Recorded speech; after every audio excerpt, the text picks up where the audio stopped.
I stared at Clay in disbelief as the words left his mouth. Marla, we're done. I can't do this anymore. I want a divorce. The fork clattered against my plate, the sound echoing in the tense silence that followed. We'd been together for 15 years, and while our marriage had its ups and downs, I never expected this sudden bombshell. What are you talking about? I managed, my voice barely above a whisper. Clay's expression remained stoic, his eyes devoid of the warmth I'd once loved. We've grown apart, Marla. The grief of not having children has taken its toll, and I can't keep pretending everything is fine. I flinched at his words, the old wounds reopening. We'd tried for years, enduring countless treatments and disappointments, but in the end, it wasn't meant to be. It had been a difficult journey, but I thought we were stronger for having gone through it together. That's not a reason to throw away our marriage, I protested, my hands trembling. We've been through so much, Clay. Don't make a rash decision you'll regret. He shook his head, his jaw set in determination. My mind is made up. I've already spoken to a lawyer and started the paperwork. It's over, Marla. A sinking feeling gripped my stomach as I realized this wasn't a spur-of-the-moment outburst. Clay had been planning this, and the finality in his tone chilled me to the bone. Why? I whispered, searching his eyes for any trace of the man I'd fallen in love with. After everything we've been through, how can you just give up on us? For a fleeting moment, I thought I saw a flicker of emotion cross his features, but it was gone as quickly as it came. Sometimes people grow apart, and there's nothing left to hold on to. I'm sorry, Marla, but this is the way it has to be. I wanted to scream, to beg him to reconsider, but the words stuck in my throat. Deep down, I knew something wasn't right. Clay's reasons didn't add up, and a nagging suspicion took root in my mind. As he pushed back his chair and left the room, I sat there, numb and disbelieving. Our life together, the dreams we'd shared, all crumbling before my eyes. But beneath the pain and heartache, a new emotion began to stir. Determination. If Clay thought I was going to let him walk away without a fight, he was sorely mistaken. I would get to the bottom of this, no matter what it took. And if he wanted a war, I would give him one he couldn't win. The following week, I found myself seated across from a grizzled private investigator named Frank in his dingy office. The air reeked of stale coffee and cigarette smoke, but I barely noticed as I laid out the details of Clay's betrayal. I need you to dig into my soon-to-be ex-husband's life, I said, sliding an envelope stuffed with cash towards him. He's up to something, and I want to know what it is. Frank raised a bushy eyebrow but pocketed the money without a word. You got it, Mrs. Benson. I'll get my guys on it right away. True to his word, Frank didn't disappoint. Within a few days, he had uncovered a sordid trail of lies and deception. Clay had been having an affair with a younger woman from his office, Elise Turner, barely out of college. We got photos, recordings, the whole 9 yards, Frank said as he spread out the damning evidence before me. Looks like your hubby's been playing you for a fool. My heart sank as I sifted through the incriminating materials, but a part of me wasn't surprised. Clay's behavior had been growing increasingly erratic, and now I knew why. The man I had loved and supported for over a decade had been sleeping with some young tramp behind my back. That bastard, I muttered, clenching my fists. He's not going to get away with this. Frank leaned back in his chair, eyeing me warily. What are you going to do, Mrs. Benson? This is some heavy stuff. I met his gaze, my resolve unwavering. Whatever it takes. Clay wanted a divorce? Fine, but he's not going to walk away with half of everything we built while he sets up a cozy little life with his mistress. The PI nodded slowly, seeming to understand the depths of my determination. All right, then. Just say the word, and I'm your guy. Over the next few weeks, I pored over the evidence, meticulously putting together a picture of Clay's grand deception. It wasn't just about the affair. He had been siphoning funds, hiding assets, and plotting to leave me high and dry while he rode off into the sunset with Elise. The more I uncovered, the angrier I became. All those years of standing by his side, supporting him through thick and thin, and this was how he repaid me? By stabbing me in the back and stealing from me? If he wants a war, I'll give him one he can't win, I seethed, slamming my fist on the table. Frank raised an eyebrow but didn't comment. He knew better than to get in my way when I was like this. With each new revelation, my determination grew stronger. Clay had made a grave mistake in underestimating me. I was going to expose his lies, dismantle his plans, and make sure he paid dearly for his betrayal. It was time to take the gloves off and fight for what was rightfully mine. With Frank's help, I began laying the groundwork for my counterattack. First, I reached out to my network of trusted friends and colleagues, carefully assembling a team to assist me in exposing Clay's duplicity. "You can count on me, Marla," my old friend Jenna assured me over coffee. "That snake won't know what hit him." Next, I turned my attention to our finances. As a skilled financial analyst, I knew every inch of our accounts and investments like the back of my hand. Clay might have thought he was being clever by hiding assets, but I was always one step ahead. "Mrs. Benson, these records show your husband has been diverting funds into offshore accounts for months," my accountant confirmed, her brow furrowed with concern. I simply nodded, unsurprised by the revelation. "Don't worry, I'm on top of it. Keep digging. I want every last detail." With each new piece of evidence, my anger burned hotter. Clay's deception ran deeper than I could have imagined, but I refused to let him get away with it. Meanwhile, Frank kept me updated on Clay's movements. "Your hubby's been whining and dining that little side piece like there's no tomorrow," he reported. "Looks like he's already making plans for their future together." I clenched my jaw, fighting back the surge of fury. Well, we'll just see about that. Putting the final pieces together, I realized Clay intended to blindside me with a quickie divorce, leaving me with next to nothing while he rode off into the sunset with Elise and my hard-earned money. "Not a chance in hell," I growled, slamming my fist on the table. "That lowlife is about to learn a very painful lesson." With everything in place, I began setting the trap.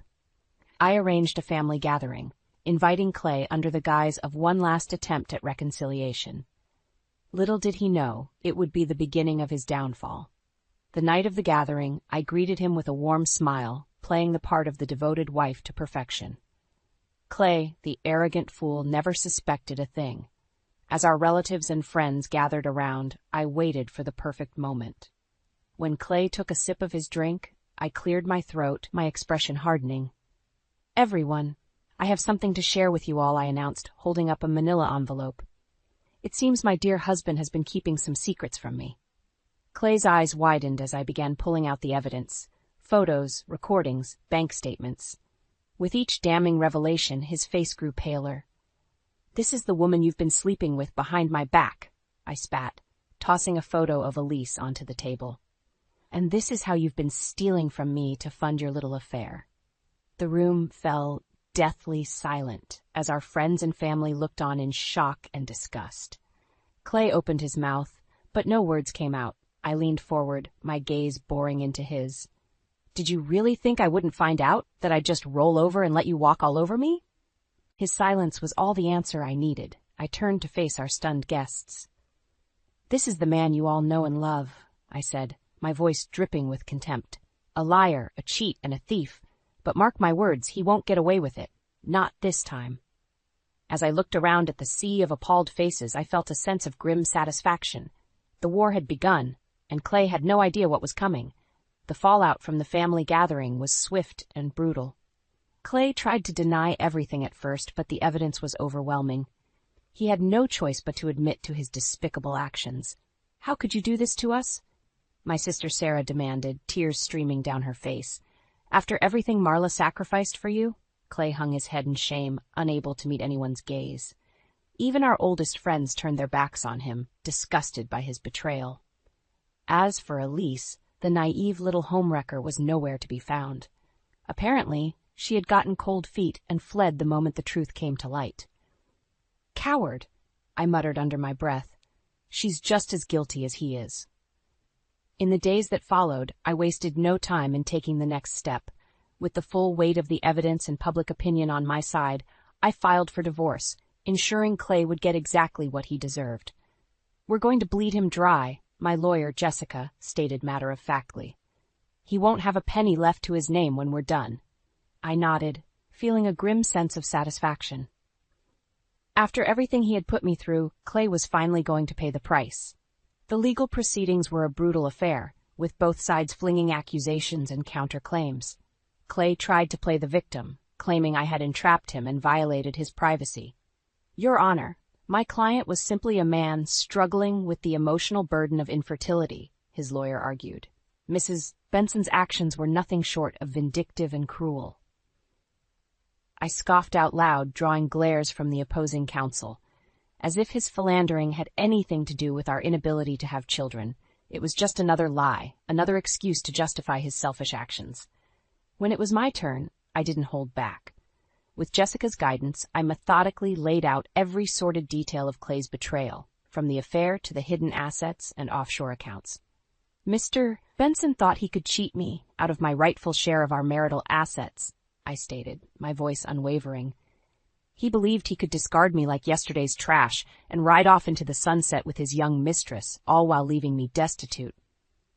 Clay shifted uncomfortably in his seat, unable to meet my accusing stare. Well, he was wrong, I continued, slamming my fist on the table for emphasis. I won't sit idly by while he destroys everything we built together over the past 15 years. He needs to be held accountable for his actions.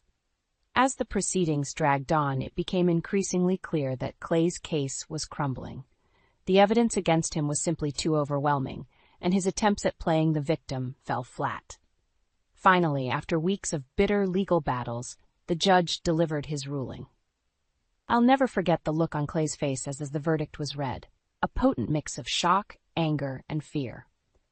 Mr. Benson, in light of the overwhelming evidence presented, I have no choice but to grant Mrs. Benson's demands in full, the judge declared, his voice stern. You will relinquish all claims to your shared assets and pay punitive damages for your fraudulent financial activities. I couldn't help but smile as Clay slumped in his chair, utterly defeated. It was over. I had won, and he had lost everything. As I stepped out of the courthouse, the weight of the past few months finally hit me. It had been a long, brutal road, but in the end, justice had prevailed. Clay stood nearby, his shoulders slumped in defeat. The once arrogant, self-assured man was now a mere shadow of his former self, stripped of his wealth and dignity. I hope it was worth it, I said, unable to resist twisting the knife one final time. Because you've lost everything. He glared at me, his eyes burning with impotent rage. You're a vindictive witch, Marla. I'll make sure you pay for this. I let out a derisive laugh. Save it, Clay. You have nothing left to threaten me with. Your little mistress has abandoned you, your assets are gone, and your reputation is in tatters. You're finished. His jaw clenched, but he remained silent, knowing I was right. In his arrogance, he had underestimated me at every turn, and now he was paying the ultimate price. I gave you everything, Clay, I continued, my voice thick with emotion. I stood by you through thick and thin, supported you when no one else would, and this is how you repaid me. With lies, betrayal, and outright theft. He flinched at my words. But I wasn't done. You thought you could just discard me like yesterday's trash and ride off into the sunset with that little tramp. Well, think again. I may have lost my husband, but I'll be damned if I let you take my dignity and self-respect as well. Turning on my heel, I strode away, leaving him to stew in his own misery. Jessica fell into step beside me, a satisfied smile on her face. Well played, Marla, she said, clapping me on the shoulder.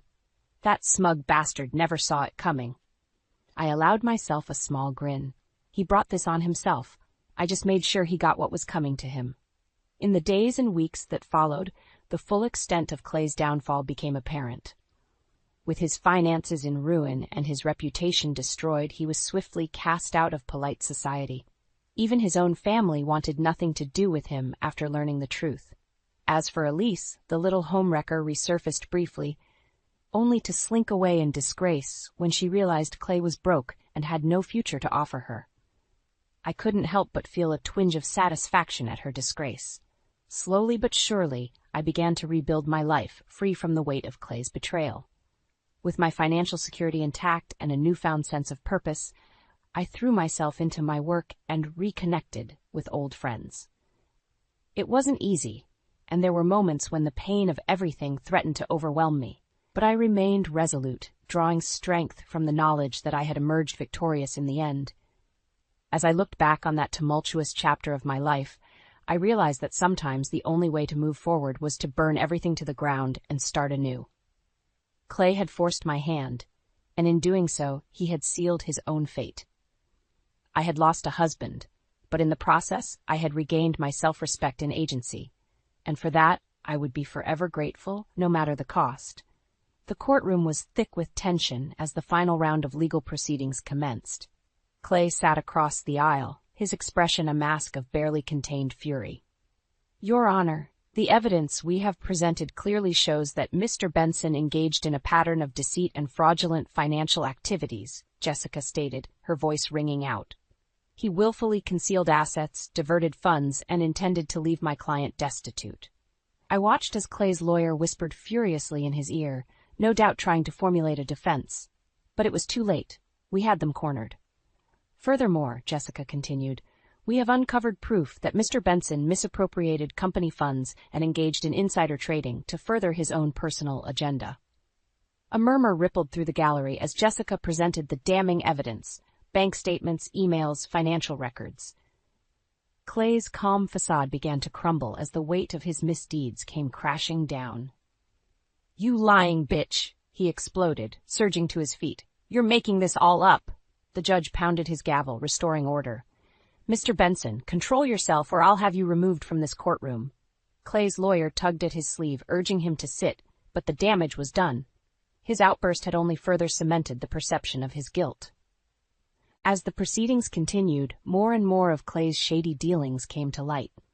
It wasn't just about the affair or the hidden assets. He had been systematically defrauding me and his employer for years, all to fund his lavish lifestyle and future with Elise. I watched as the realization dawned on his face. He had badly miscalculated. In his arrogance and greed, he had left a trail of breadcrumbs a mile wide, and I had followed every last one. When it was my turn to take the stand, I met Clay's gaze head-on, unflinching. Your Honor, for 15 years, I stood by this man's side, supporting him through thick and thin, I stated, my voice steady. I sacrificed my own dreams and ambitions to build a life with him, only to have it all torn away by his selfishness and deceit. Clay's jaw clenched, but he remained silent, knowing any outburst would only further damage his case. He betrayed my trust, my love, and my loyalty in the worst possible way, I continued. And when I fought to regain what was rightfully mine, he doubled down on his lies and illegal activities. I gestured towards the mountain of evidence piled on the table. These documents speak for themselves. Clay Benson is a liar, a cheat, and a criminal. He has shown no remorse for his actions, and he clearly has no intention of changing his ways. It's time for him to face the consequences of his choices. As I stepped down from the stand, I caught a glimpse of Clay's face, a twisted mask of rage and impotent fury. In that moment, I knew I had won. He had gambled everything and lost spectacularly. The judge's ruling was swift and decisive. In light of the overwhelming evidence presented, I have no choice but to rule in favor of Mrs. Benson, he declared, his voice grave. Mr. Benson, you have been found guilty of fraud, embezzlement, and a litany of other financial crimes. You will be stripped of all remaining assets and face potential criminal charges. Clay slumped in his chair, utterly broken. The once smug, arrogant man was now a mere shell, his grand schemes and delusions of a new life with Elise shattered beyond repair. As the courtroom cleared, I couldn't help but feel a sense of grim satisfaction. It may have been a Pyrrhic victory, but at least justice had been served. Clay had proven himself to be a master manipulator and con artist, but in the end, his hubris and greed had been his undoing. He had underestimated me at every turn, and now he was paying the ultimate price for his sins. The scene outside the courthouse was pandemonium. Reporters swarmed Clay like vultures, shoving microphones in his face and peppering him with questions. Mr. Benson, how do you respond to the allegations of fraud and embezzlement? Care to comment on the judge's ruling stripping you of your assets? Clay battled his way through the throng, his expression a mask of barely contained fury. I watched from a distance, savoring every moment of his humiliation. As he reached the bottom of the courthouse steps, a familiar figure caught my eye. Elise. The little homewrecker had resurfaced, no doubt hoping to latch on to Clay's coattails now that the legal battles were over. Clay, she called out, pushing her way towards him. Baby, it's going to be okay. We can get through this together. Clay turned towards her, his face twisting into an ugly sneer. Get away from me, you stupid bitch. Can't you see it's over? Elise recoiled as if struck, her pretty features crumpling in confusion and hurt. But, you said we'd be together. You promised. A harsh laugh erupted from Clay's throat. Promised? You actually believe that nonsense? I was just using you as a way to get out of my marriage. Now that I'm broke and facing criminal charges, you're useless to me. The words hung in the air like a slap. Elise's mouth opened and closed, but no sound emerged. Finally, she turned and fled, disappearing into the crowd as quickly as she had appeared. I couldn't help but feel a twinge of satisfaction at her anguish.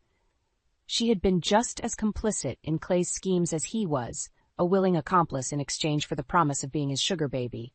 Now she was left with nothing. As for Clay, the full weight of his downfall was finally setting in. He stood amidst the chaos, alone and disgraced, stripped of everything he had schemed and lied to obtain. Well, look at the mighty Clay Benson now, a voice called out. I turned to see Frank, the private investigator, sauntering over with a smug grin on his weathered face. Seems like your big plans didn't quite pan out, did they? He taunted. Guess you should have thought twice before messing with Mrs. Benson. Clay's jaw clenched, but he remained silent, knowing any retort would only further fuel the humiliation. Frank clapped me on the shoulder. You did good, kiddo. That scumbag got exactly what was coming to him. I nodded, watching as Clay was finally led away by a pair of stern-faced officers. His tailored suit and designer shoes were a far cry from the orange jumpsuit that awaited him. As the crowd began to disperse, I took a moment to let everything sink in. It was finally over. The lies, the betrayal, the legal battles. I had emerged victorious, but at what cost? Clay had taken so much from me, my trust, my sense of security, my dreams for the future we had once shared. But in the end, his greed and arrogance had been his undoing. It seems you lost much more than just a wife, Clay, I murmured to myself as his sleek sedan disappeared around the corner. A chapter of my life had closed, painful but necessary. Now it was time to begin anew, to rebuild and reclaim the life he had tried so desperately to take from me. As I turned and made my way towards my own car, I couldn't help but feel a sense of grim satisfaction. Clay had made his bed, and now he was lying in it, alone, disgraced, and utterly defeated. It was a hollow victory, to be sure, but at least I could finally move forward, free from the weight of his betrayal, and secure in the knowledge that justice had been served. 6 months had passed since the dramatic courtroom showdown, and my life had undergone a complete transformation. Gone were the opulent trappings of my former existence with Clay, the sprawling mansion, the designer clothes, the luxury cars. In their place was a modest but cozy townhouse, a fresh start unburdened by the ghosts of my past. Marla, this looks perfect, Sarah exclaimed as she helped me arrange the last of the knickknacks on the mantelpiece. I can't believe how quickly you've managed to turn this place into a home. I smiled, surveying the warm, inviting space we had created. It's exactly what I needed, a clean slate, without any lingering reminders of him. Sarah nodded knowingly. She had been my rock throughout the entire ordeal, a constant source of support and strength when I felt like the world was crashing down around me. You know, I'm really proud of you, she said softly. Not just for standing up to that jackass, but for picking yourself up and starting over. It can't have been easy. A lump formed in my throat as I pulled her into a hug. I couldn't have done it without you. You and the rest of our family. You never gave up on me, even when I was at my lowest. She squeezed me tightly before pulling back, her eyes shining with unshed tears. That's what family is for, right? Now, come on, enough of this sappy stuff. We've got a housewarming party to get ready for. The gathering that evening was a joyous affair, filled with laughter, good food, and even better company. Old friends mingled seamlessly with new acquaintances, united in their celebration of my fresh beginning. To Marla, Jenna said, raising her glass in a toast. The strongest, most resilient woman I know, here's to leaving the past behind and embracing the future. A chorus of cheers and clinking glasses filled the air as I basked in the warmth and support of those around me. For the first time in what felt like an eternity, I was truly, blissfully happy. In the weeks that followed, I threw myself into rebuilding my life with a renewed sense of purpose.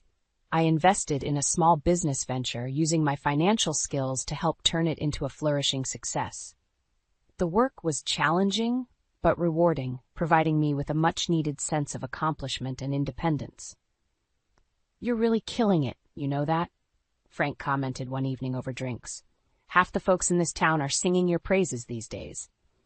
I couldn't help but preen a little at the compliment, a far cry from the broken woman he had first encountered all those months ago. "Well, I figured if I could take down a sleazeball like Clay, running a small business would be a piece of cake," I quipped, earning a hearty laugh from the grizzled PI. As my professional life thrived, my personal life also began to blossom in unexpected ways.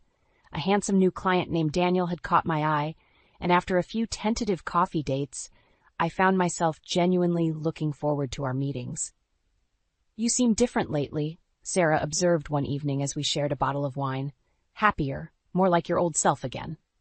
I smiled, feeling a warmth bloom in my chest. I think I'm finally ready to move on, to open my heart again. Clay did his damnedest to break me, but in the end, he only made me stronger. Sarah reached across the table, squeezing my hand. "I'm so glad to hear that. You deserve to be happy, Marla. Truly, blissfully happy." As the months rolled by, I found myself settling into a new normal, one free from the toxic weight of Clay's betrayal. The pain and anguish of our divorce had faded, replaced by a sense of hard-won peace and contentment. On the one-year anniversary of my fresh start, I hosted a celebratory dinner party, surrounded by the incredible people who had helped me navigate those darkest of days. As I looked around the table at their smiling faces, I couldn't help but feel a surge of gratitude.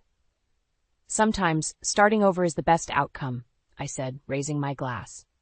"To new beginnings, and the strength to forge our own paths, no matter the obstacles." The toast was met with resounding cheers and clinking glasses, a testament to the indomitable human spirit. We had all weathered our own storms, emerging battered but unbroken on the other side. As the evening drew to a close and my guests began to depart, I took a moment to savor the peace and tranquility of my new life. The road had been long and arduous, but in the end, I had prevailed, over Clay's deceit, over my own doubts and insecurities, over the demons that had threatened to consume me. I was a survivor, a fighter, a woman reborn from the ashes of betrayal. And as I looked towards the future, I knew that no matter what challenges lay ahead, I would face them head-on, fortified by the strength and resilience that had carried me through my darkest hour.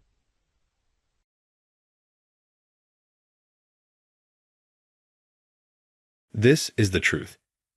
It is stupid to believe that you can manage the work of this organization regardless of your qualifications. You're naturally inclined to give up. The conference room reverberated with my manager Henry's derisive voice. In a moment, that voice seemed to ruin all of my hard work. I joined this job after high school and worked diligently to get several qualifications, which I was proud to have. However, one unsuccessful presentation was enough to raise unanticipated suspicions. I was held entirely responsible for the collapse of a $30 million agreement. Conspiracy was evident in the circumstances, but I had no defense, no excuse, and no proof. All right, I now officially announced Terrence's dismissal. Henry's laughter echoed behind me, and all I could do was sigh. Would this be the end of it all for me? However, life often takes unforeseen turns. I was working part-time at a cafe that day when a college student came up in front of me. "I have been trying to find you. I'll give you 10 times what you make. Please instruct me." She had optimism and resolve in her eyes. My life would be drastically altered by this experience. And a few years later, I was on the verge of making an unexpected reappearance. Terrence is my name. My mother and I became a single-parent household when I was just 3 years old. All that was left for us was a massive debt from consumer loans when my father's business failed, and he ran away overnight. Since then, my mother has put forth a lot of work to raise me, working night shifts at a care facility, working as a grocery cashier, and cleaning apartments. My life was altered by a pivotal moment. I was in the 4th grade of elementary school when it occurred. I began going to the local community center's abacus lesson at my mother's suggestion. I didn't like it at first, but while I worked with numbers, there was something strangely fulfilling about the repetitive clacking of beads, I was addicted before I even realized it. Mom, I passed the level 3 abacus exam. When my tired mother arrived home, I presented her with my certificate. Wow, that's amazing. Her weary expression brightened at once. My son is such a hard worker. I was profoundly affected by her happiness at that precise time. I wanted to add to Mom's joy. I then went on and passed a level higher than my grade on the Chinese characters proficiency test. After that, I also took the English proficiency test. My mom was thrilled every time I certified myself. My greatest satisfaction came from witnessing her pleased, and I progressively became engrossed in obtaining further credentials. By the time I entered middle school and then high school, that passion never waned. I researched certifications a high school student could take and began studying for them one by one. Chinese characters, English, math proficiency tests, bookkeeping. I worked part-time jobs to afford exam fees so as not to burden my mother, who worried about the cost of textbooks. By the time I was a high school sophomore, I had earned more than 10 certifications. English proficiency level 2, kanji level 2, math proficiency level 2, bookkeeping level 2, basic 8 skills, real estate license. I earned all of them through self-study. I bought second-hand textbooks, studied at the library, used online practice questions, and even sacrificed time with friends to dedicate myself entirely to preparing for certification exams. You don't have to push yourself so hard, my mother worried. She was afraid I wasn't enjoying a normal high school life. But to me, earning qualifications felt like unlocking new doors to the world. Delving into new knowledge was endlessly exciting. And above all, seeing my mother's joy kept me motivated. She always celebrated my achievements in small, heartfelt ways. Terrence, you passed the financial planner exam this time. Even after a long day of work, she'd light up, arranging pudding and cake from the convenience store on the table. You didn't have to spend money on this. It's fine, it's fine. Sometimes you need a sweet treat to recharge and keep going, right? Even though she must have been exhausted from her night shift, my mother sat beside me, eagerly listening to me talk about the exam. Was it hard? What kind of questions did they ask? Well, there were questions about pension calculations and reviewing life insurance policies. Oh, by the way, Mom, your current life insurance premium is actually too high. There's a cheaper plan with the same coverage. I think we can save about $50 a month starting next month. Wow, you've even been studying things like that. I'm always worried about you working so many night shifts. I wanted to find a way to make things a little easier for you. With teary eyes, my mother gently patted my head. The fact that she always made time for me, smiled despite her exhaustion, and supported me in her own way, those moments made me incredibly happy. They also became the driving force for me to tackle the next qualification. In society, being labeled as just a high school graduate or from a single-parent family carries a stigma. But earning certifications gave me a tangible way to prove my worth, and perhaps it was my way of fighting against the struggles of poverty. Of course, I had already given up on going to college by my first year of high school. However, during a parent-teacher meeting, Mr. Hughes, my advisor, cautiously offered some encouragement.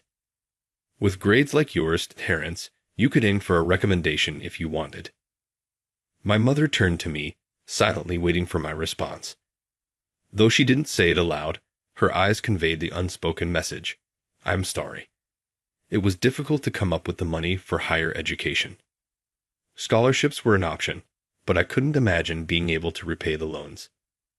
Mr. Hughes, I'm going to find a job instead.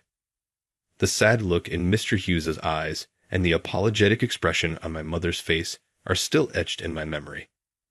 As if to push away those feelings from everyone around me, I threw myself even deeper into studying for certifications. I first noticed changes in my mother's health during the fall of my second year of high school. I'm just a little tired, she said with a smile. But her complexion grew worse with each passing day, and I couldn't help but worry. My fears were confirmed when she collapsed at work and was hospitalized. Taryn, you don't have to push yourself so hard. I'm fine. I can't go to college anyway, so this is just my way of making up for it, I replied with a smile. But in truth, I was using studying as a way to avoid facing reality. Every day, after finishing my part-time job, I would rush to the hospital, spending time by her side and studying from my textbooks until visiting hours were over. As I flipped through my workbooks and glanced at her sleeping face, I noticed how much smaller she had become, her cheeks sunken. The doctor's serious expression, the mounting treatment costs, and my mother's increasingly frail body haunted me. When the cherry blossoms began to fall, my mother quietly passed away as though slipping into a peaceful sleep. Finding a job wasn't easy, but with the support of my school, I practiced interviews, learned business etiquette, and prepared after class. Some companies were willing to interview me after seeing the long list of certifications on my resume. One of those companies was Yates Industries, which specialized in manufacturing and maintaining aircraft parts. During the interview, Mr. Yates, the company president, read through the list of certifications on my resume, calling out each one with a look of astonishment. Taryn, you've earned some impressive qualifications for someone your age. Did you study for all of these on your own? In the interview, he started with that question. Yes, I did. My family wasn't very well off. I candidly explained, sharing how I started studying for certifications, my family's financial struggles, and my decision to forego college. Mr. Yates murmured, crossing his arms as he appeared deep in thought. After a moment, he slowly began to speak. Taryn, you already have a strong foundation of theoretical knowledge. If you can learn to apply that knowledge in practice, there's nothing more powerful. Mr. Yates's words carried a strange yet undeniable weight. Theory and practice are like two wheels of a cart. With both in harmony, you'll grow immensely. Why not test your abilities at our company? His gaze was sincere. Academic background doesn't matter. What's important is the knowledge you have and your drive to improve. And you have both, Taryn. Mr. Yates, you're a kind person who deeply cares for your mother. That's the kind of person I've been looking for. Thank you so much, I said, bowing deeply, struggling to hold back the tears welling up in my eyes. And so, I graduated high school and joined Yates Industries. I was assigned to the sales department, where I struggled with unfamiliar tasks and specialized terminology, but every day felt fulfilling. Most of the other employees were college graduates, but they never cared about my educational background and treated me with the warmth of a parent toward their child. How's it going? Are you getting used to the work? One day, Mr. Yates stopped by the sales department on business and struck up a conversation. Overcome with gratitude, I replied enthusiastically. Yes, there are still some parts I'm struggling with, but everyone here is so kind, and I enjoy coming to work every day. That's great to hear, he said, stroking his thick mustache thoughtfully. For someone your age to have so many certifications is a real asset to our company. We're small, but we've got a lot of talented people. Learn from them and gain as much experience as you can. I nodded firmly, and Mr. Yates smiled, narrowing his eyes in approval. From that point on, I poured all my energy into applying the knowledge I had gained from my certifications in practical settings. During negotiations with clients, I became adept at answering technical questions accurately, leading to more frequent comments like, Taryn from Yates Industries is truly well informed. When I submitted a proposal for improving quality control, Mr. Yates personally reached out to me. Taryn, I reviewed your proposal. It looks like this could cut unnecessary costs by as much as 30%. Yes, I actually applied some methods I learned while earning my equipment management certification. A proposal backed by solid theory is always convincing. Let's implement it right away. Even the workers on site began expressing their gratitude. Following Taryn's suggestions improved our efficiency. I never realized such a simple method could make such a difference. Young employees began seeking my advice on technical matters, and even senior staff occasionally asked for my input. Then, about 6 months after I joined the company, something significant happened. "Hey, Taryn." I heard someone call me in the hallway of the sales department. When I turned around, it was Henry, the department manager. Henry was a veteran who had been with the company since its founding. Known for his strong connections with clients, he held immense influence within the company. His opinions carried significant weight, even in decisions about hiring and promotions made by the HR department. "Come to the conference room," he said. Settling deeply into an expensive leather chair, he fixed me with a cold stare. "Your comment in the meeting earlier was unnecessary." He was referring to the morning sales planning meeting regarding the new deal with a major manufacturer. Henry was pushing for aggressive deadlines and pricing. However, having listened to the voices from the field, I couldn't help but point out that such a schedule could potentially compromise quality. I spoke with the quality control team, and we agreed that allowing a bit more time would. "What gives you the right to make such claims?" Henry smirked mockingly. "I hold a certification in equipment manager management, and based on that knowledge, this schedule would require equipment to operate beyond its safe capacity, which poses safety risks." "Ha! There you go again with your certifications. Stop waving around your theoretical nonsense." "It's not theoretical. I confirmed this with the field team." "Enough." Henry slammed the desk, his voice reverberating through the conference room. "Don't talk to me like some know-it-all inspector from who knows where. You have no real understanding of the field, yet you spew these lofty ideas. I've spent 20 years building this line." The sound of his fist hitting the desk echoed loudly. "Just because you're one of Mr. Yates's favorites, don't let it go to your head. This company has its own way of doing things. As a newcomer, you have no right to speak out like that." With that, Henry stormed out of the room. Henry was one of the founding members of Yates Industries, and in the early days, he and Mr. Yates reportedly shared a close relationship. However, as Mr. Yates prioritized merit-based practices, Henry, a staunch believer in seniority-based systems, grew resentful of the new approach. This friction deepened, especially with Mr. Yates's openness to young employees' opinions, eventually creating an unspoken divide within the company, the Yates camp and the Henry camp. In fact, it was chilling to hear that Henry had been boasting to the subordinates he recruited into his faction, saying, "One day, I'll be the president of this company." It was likely that I became the target of attacks because Mr. Yates's praise for me didn't sit well with Henry. The people around me, afraid of being dragged into trouble themselves, often turned a blind eye to what was happening. All my proposals were rejected. Important documents mysteriously went missing. Emails to clients were misdirected, leading to complaints. On more than one occasion, meeting minutes were altered, and there was even an incident where confidential client documents were somehow accessed under my name, though I had nothing to do with it. Sorry. No hard feelings. But don't you think it's more of a problem when a young upstart like you oversteps? You need to respect the order of society, you know. Order is everything. I had countless words I wanted to say back, but none of them came out. Every day, I went to work with a stomachache, burdened by the stress of it all. It was especially crushing because I had just begun earning Mr. Yates's trust, making this unreasonable situation all the harder to endure. But I couldn't give up here. I kept telling myself that every single day as I pushed forward.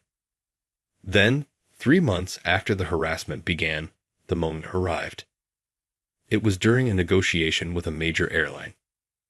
"Taryn, please handle the presentation," I was told. The meeting room was filled with senior executives from the client company, and the tension was palpable. This was a $30 million project to supply and maintain aircraft parts, a deal that could determine the future of our company. I nervously opened my materials and began. "Our new filter system reduces maintenance costs by 35%, compared to conventional products. I explained, moving smoothly through the presentation. I addressed the client's questions with detailed explanations, incorporating my knowledge of the aviation industry. I see. A 35% reduction is significant. Yes. Here are the detailed analysis results. I smoothly explained the details while pointing to the figures displayed on the projector.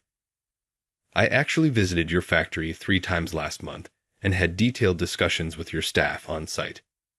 With our staff, the head of the maintenance department leaned forward in interest. Yes. Your factory manager mentioned that the time required for filter replacements was causing delays in other inspections. I thought our product might help address that issue. You considered that much. I realized this might seem presumptuous, but I felt it was time for a decision to be made. The room fell silent as I continued. Our new filter reduces replacement time to 1/3 of the conventional product, significantly improving efficiency. A video demonstration played on the projector, showing the process. I see. This is certainly compelling, the maintenance head said, his expression softening. Taryn, right? This is the first proposal we've received that delves so deeply into our field operations. If I may excuse me for interrupting. Henry suddenly stood up and began distributing new documents. I have an important announcement. There is a critical error in the product data Taryn presented. The room buzzed with murmurs. What's this about? I had triple-checked the data, and even my supervisor had verified there were no issues. However, the graphs Henry presented showed data indicating clear defects. Efficiency figures had been altered, and the safety tests allegedly revealed dangerous results. This data came to light during an internal investigation. Ideally, we would have identified these issues before presenting to you, but, Henry, I never. I tried desperately to defend myself, but Henry piled on. Additionally, there are doubts surrounding the certification Taryn presented to the client. What? Explain this right now. Voices clamored angrily in the meeting room, which descended into chaos. As a result, the multi-million-dollar deal fell through, and our relationship with the client deteriorated severely.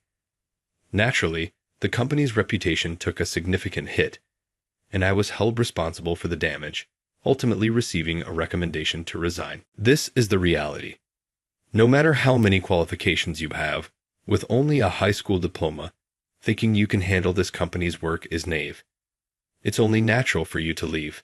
Pack your things and get out before Mr. Yates returns from his business trip.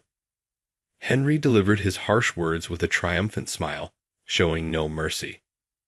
With no way to reveal the truth, I could only endure the cold stares from my colleagues, sighing heavily. By the time Mr. Yates returned from his business trip, everything was already over. Henry twisted the truth, reporting that Taryn admitted to misconduct and voluntarily chose to resign, without even a chance to reveal the truth. I was forced to leave the company. As much as I felt anger at the absurdity of it all, a strange sense of calm settled over me. I can't let this defeat me, not for Mum's sake. However, we regret to inform you that we have decided not to move forward with your application. We appreciate your interest. Faced with yet another rejection letter from a company I thought for sure would hire me this time, I let out what must have been my 100th heavy sigh. 2 months into my job search, this marked the 12th company to reject my application. As much as I tried not to think about it, I couldn't help but notice how the interviewers' expressions seemed to darken the moment they saw my highest level of education listed as high school. No matter how many certifications I had, I couldn't compete with a college degree. It was a truth I now painfully understood. To be honest, our company policy makes it difficult to hire someone as a full-time employee without a college degree, the HR representative had said. The weight of those words bore down on me as I walked home in defeat. I knew securing a full-time position would be ideal, but at this rate, I felt like I might never find work. With no other options, I reluctantly decided to take on part-time jobs while continuing my job search. "Excuse me, are you still hiring for part-time staff?" I had stopped in front of a trendy cafe with a stylish exterior and spotted a flyer advertising job openings. Without thinking, I walked in and spoke to someone who appeared to be the manager. Since I always carried my resume with me, I explained my situation. The manager kindly conducted an impromptu interview and hired me on the spot, asking me to start the next day. Donning a chic beige apron and a matching cap that didn't suit me in the slightest, I began my first day as a cafe employee. The work, especially dealing with customers, was challenging, but unlike my previous job, the manager and my coworkers were kind. For the first time in a while, I began to enjoy working again. "Welcome." As usual, I greeted the next customer with a bow as they walked through the door. "God, could it be Taryn?" I looked up at the familiar voice and saw someone I recognized instantly. "Melanie." "That's right. I'm so glad you remember me." The woman smiling warmly was Melanie, someone I had first met 3 years ago during the CPA exam. It was the day of the taxation law exam, specifically for consumption tax. The tense atmosphere in the exam hall was palpable. She, seated next to me, had dropped her eraser, which I picked up for her. That was how we first spoke before the exam started. Melanie was visibly nervous, her hands trembling so much that she could barely hold her exam ticket properly. I instinctively asked, "Are you okay?" She gave an apologetic smile and replied, "Thank you. It's my first tax accountant exam, and I'm so nervous."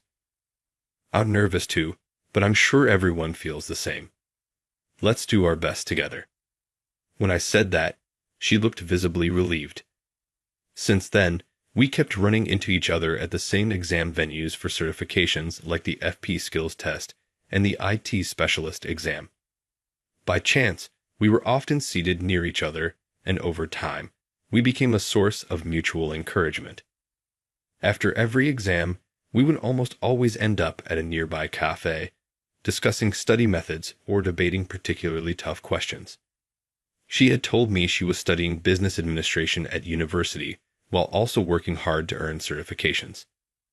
Now, seeing me in my cafe uniform felt a little embarrassing, but her warm smile was just as it had been back then. It felt as though the days we supported each other at the exam halls had only been yesterday. Melanie, now a college student, was in the midst of her job search. In her sleek recruit suit, she exuded an even greater sense of grace than before. Dressed in a classic black jacket and skirt with a white blouse, her poised demeanor carried an undeniable elegance that turned heads. "Taryn, I can't believe I'd run into you here. Why are you working part-time? Someone with your certifications." Her eyes reflected genuine curiosity. Caught off guard by her question, I struggled to find the words.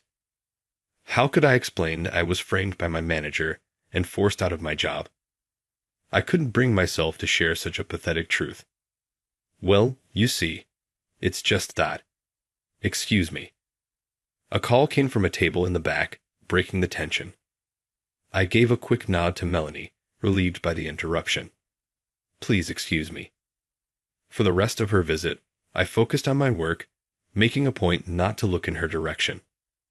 Her questioning gaze felt like it was piercing into my back, but right now, I didn't even feel worthy of speaking to her as an equal.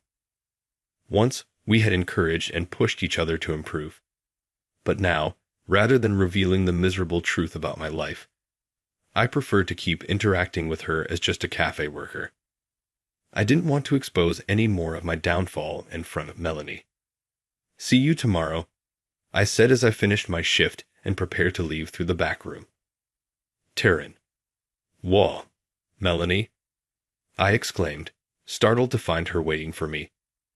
"I'm sorry, but I have a favor to ask." She hesitated slightly, then spoke with a cautious tone. "You have a small and medium enterprise consultant certification, don't you?" Yes, I do, but..." Melanie's face lit up instantly, her expression blooming like a flower. "I knew it. I've been curious for a long time. I always saw you at those difficult exam venues, and you passed them all on the first try, right? Her voice carried an unexpected fervor as she said something that took me by surprise. Taryn, this is a huge favor. Could you tutor me? What? I instinctively glanced around, unsure of how to respond. I don't think I'm qualified to teach anyone. Please. Melanie leaned in, her voice firm with determination. I failed the CPA exam 3 times. I'm completely lost and don't know what to do anymore. Her eyes were filled with such earnestness that I couldn't bring myself to refuse. My university studies aren't enough. The consultant exam overlaps a lot with the CPA exam in areas like financial analysis and corporate management, right? On top of that, it requires practical analytical skills. Someone like you, who has both perspectives, could really help me. Of course, I won't ask you to do it for free. What? Twice a week, 2 hours each session, at a cafe near here. I'll pay you 10 times your current hourly wage. Her detailed proposal and unwavering passion left me no choice but to nod in agreement. All right, but I can't accept payment from a student. Let's just settle for you covering the cost of my drinks during our sessions. Melanie smiled brightly but nodded in acceptance. We agreed to meet at a nearby cafe next Saturday at 3:00 p.m. Looking forward to Saturday, she said before walking away. As I watched her confident stride, I murmured to myself, can I really teach her? But little did I know this reunion would end up changing my life significantly. For now, the key points for understanding corporate valuation methods in this section are: seated by the window, bathed in the soft spring sunlight, I continued explaining as I pointed to Melanie's textbook. When evaluating a company using the DCF method, forecasting future cash flows is crucial. This is especially important for small to medium-sized businesses where industry trends in. I see. Until now, I've only had textbook knowledge, but your practical perspective makes it so much easier to understand. Her sincere dedication to learning naturally fueled my own motivation. Your explanations are clearer than my university professors, she said with a smile. Do you think so? I scratched my head, feeling slightly embarrassed. Oh no, it's already this late. When I glanced at the clock, it was already past 5:00 p.m. For next time, we'll focus on analyzing financial statements for corporate evaluation. I'll prepare some practice problems using real-world examples from publicly listed companies. Really? Are you sure it's okay for you to go that far for me? Yeah, I don't have much going on besides my part-time job. When I replied with a smile, Melanie pouted slightly and said, See, that's exactly why you're such a good person. You're way too humble. Hearing someone genuinely acknowledge me like that brought me a pure, simple happiness. Before I realized it, these tutoring sessions with Melanie had become a priceless part of my life. Melanie looked at me with genuine admiration in her eyes. Once I had been mocked, and my efforts and knowledge were completely dismissed at work. But now, there was someone who truly appreciated my abilities. That simple fact slowly began to heal the deep wounds in my heart. As the sun set and the cafe was filled with the warm orange glow of dusk, we sat by the window, poring over practice problems as usual. On the table bathed in the golden light, Melanie kept flipping back and forth on the same page, unusually quiet today. She usually asked questions, but today she remained silent. Is this part difficult to understand? When I called out to her, Melanie suddenly looked up as if snapped out of a trance. Come to think of it, Taryn, you hold an actuary certification, right? Yes, I do. I've taken that exam 3 times and failed every single one. It's such a challenging certification, with only a few hundred people in Japan holding it. You're amazing, really. She held her coffee cup gently in both hands, gazing distantly as she continued. To be honest, when I first started, I was just taking certifications because everyone around me told me to.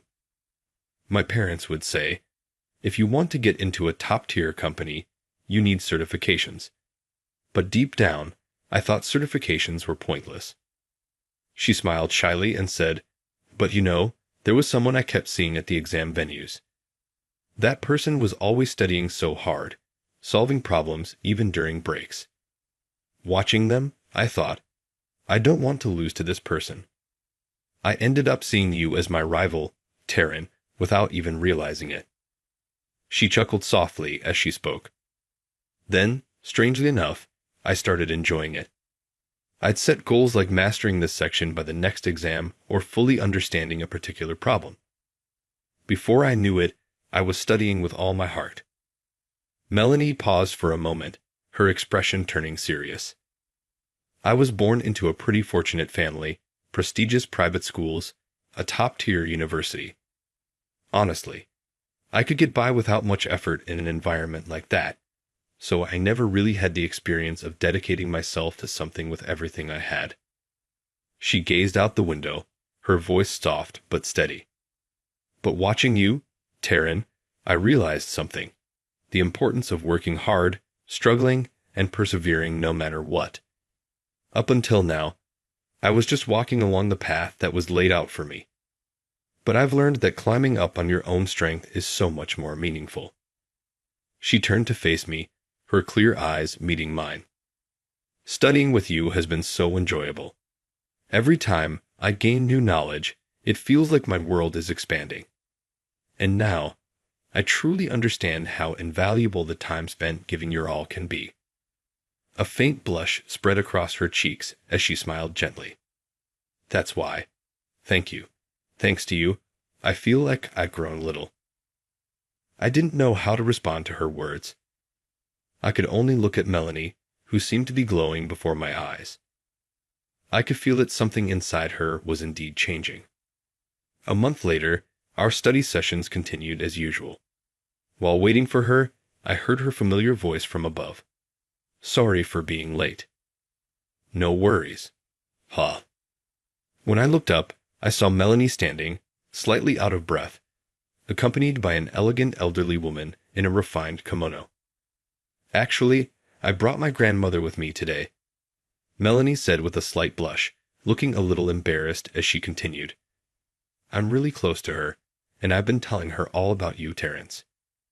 She placed her hand on her grandmother's arm with a joyful smile. She said, "If he's such a wonderful person, I'd love to meet him, so I had to bring her along." Her expression was proud, as if she were introducing someone very special. "Nice to meet you. I'm Chloe, Melanie's grandmother. Thank you for taking care of her." Her gesture as she extended her hand carried a certain Western elegance. Bowing slightly, I introduced myself. "I'm Terence. It's a pleasure to meet you as well." "Oh no, the pleasure is mine. I hope I'm not intruding on your study time." Chloe's demeanor was soft yet poised, exuding an undeniable grace. "I've heard so much about you from Melanie. English, bookkeeping, even a caregiving qualification. You hold so many certifications.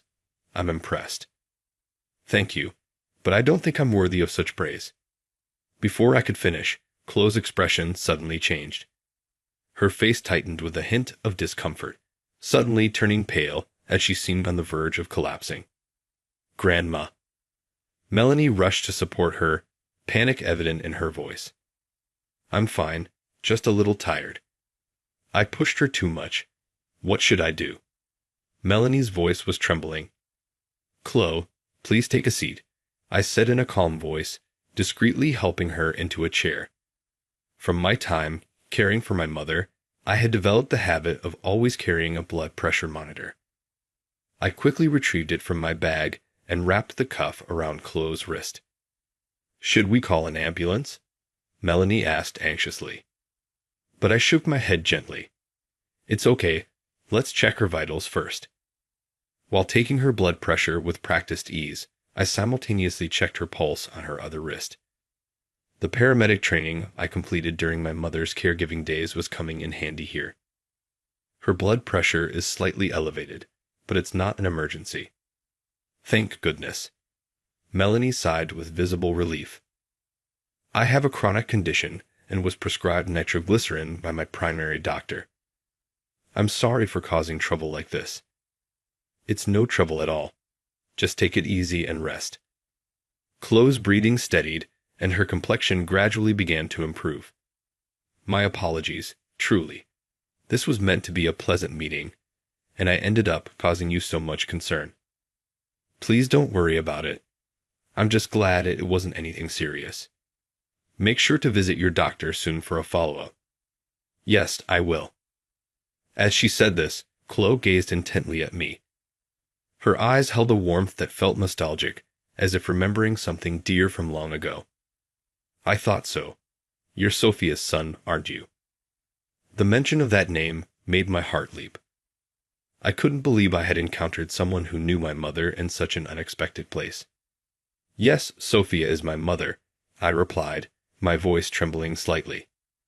Tears began to glisten in Chloe's eyes. She was such a wonderful person. Whenever someone wasn't feeling well, she would always rush to their side. I owe so much to Sophia. Chloe's expression softened with fond memories. About 5 years ago, I broke my leg and had to rely on a day service. Sophia was the one who took care of me. She continued, lifting her teacup gracefully and taking a small sip. At first, I didn't want to go to day service. It felt like I was being treated like an old woman. My grandma always feels young at heart, Melanie chimed in with a teasing smile. But Sophia was different from the other staff. She treated me like a friend, not a patient. That made me so happy, Chloe said, her eyes beginning to well up. I ended up sharing all kinds of stories with her, and she would always say, Chloe, your stories are so insightful. She listened so intently, and I felt so appreciated. I couldn't help but give her plenty of tea sweets. I hope I didn't trouble her. I couldn't stop a small gasp from escaping. The fancy Japanese sweets my mother used to bring home, those elegant green jelly confections or flower-shaped treats. Those were from you, weren't they? Yes, they were leftover sweets from my tea ceremony classes. She'd always say, my son loves these, and take them home so happily, Chloe said, her voice trembling slightly. But near the end, she wasn't feeling well, and she didn't tell anyone.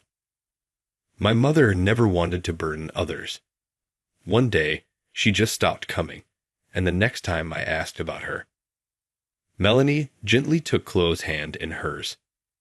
Sophia often talked about you, Chloe said after a brief pause, lowering her gaze as if recalling my mother's words. I have nothing to be proud of.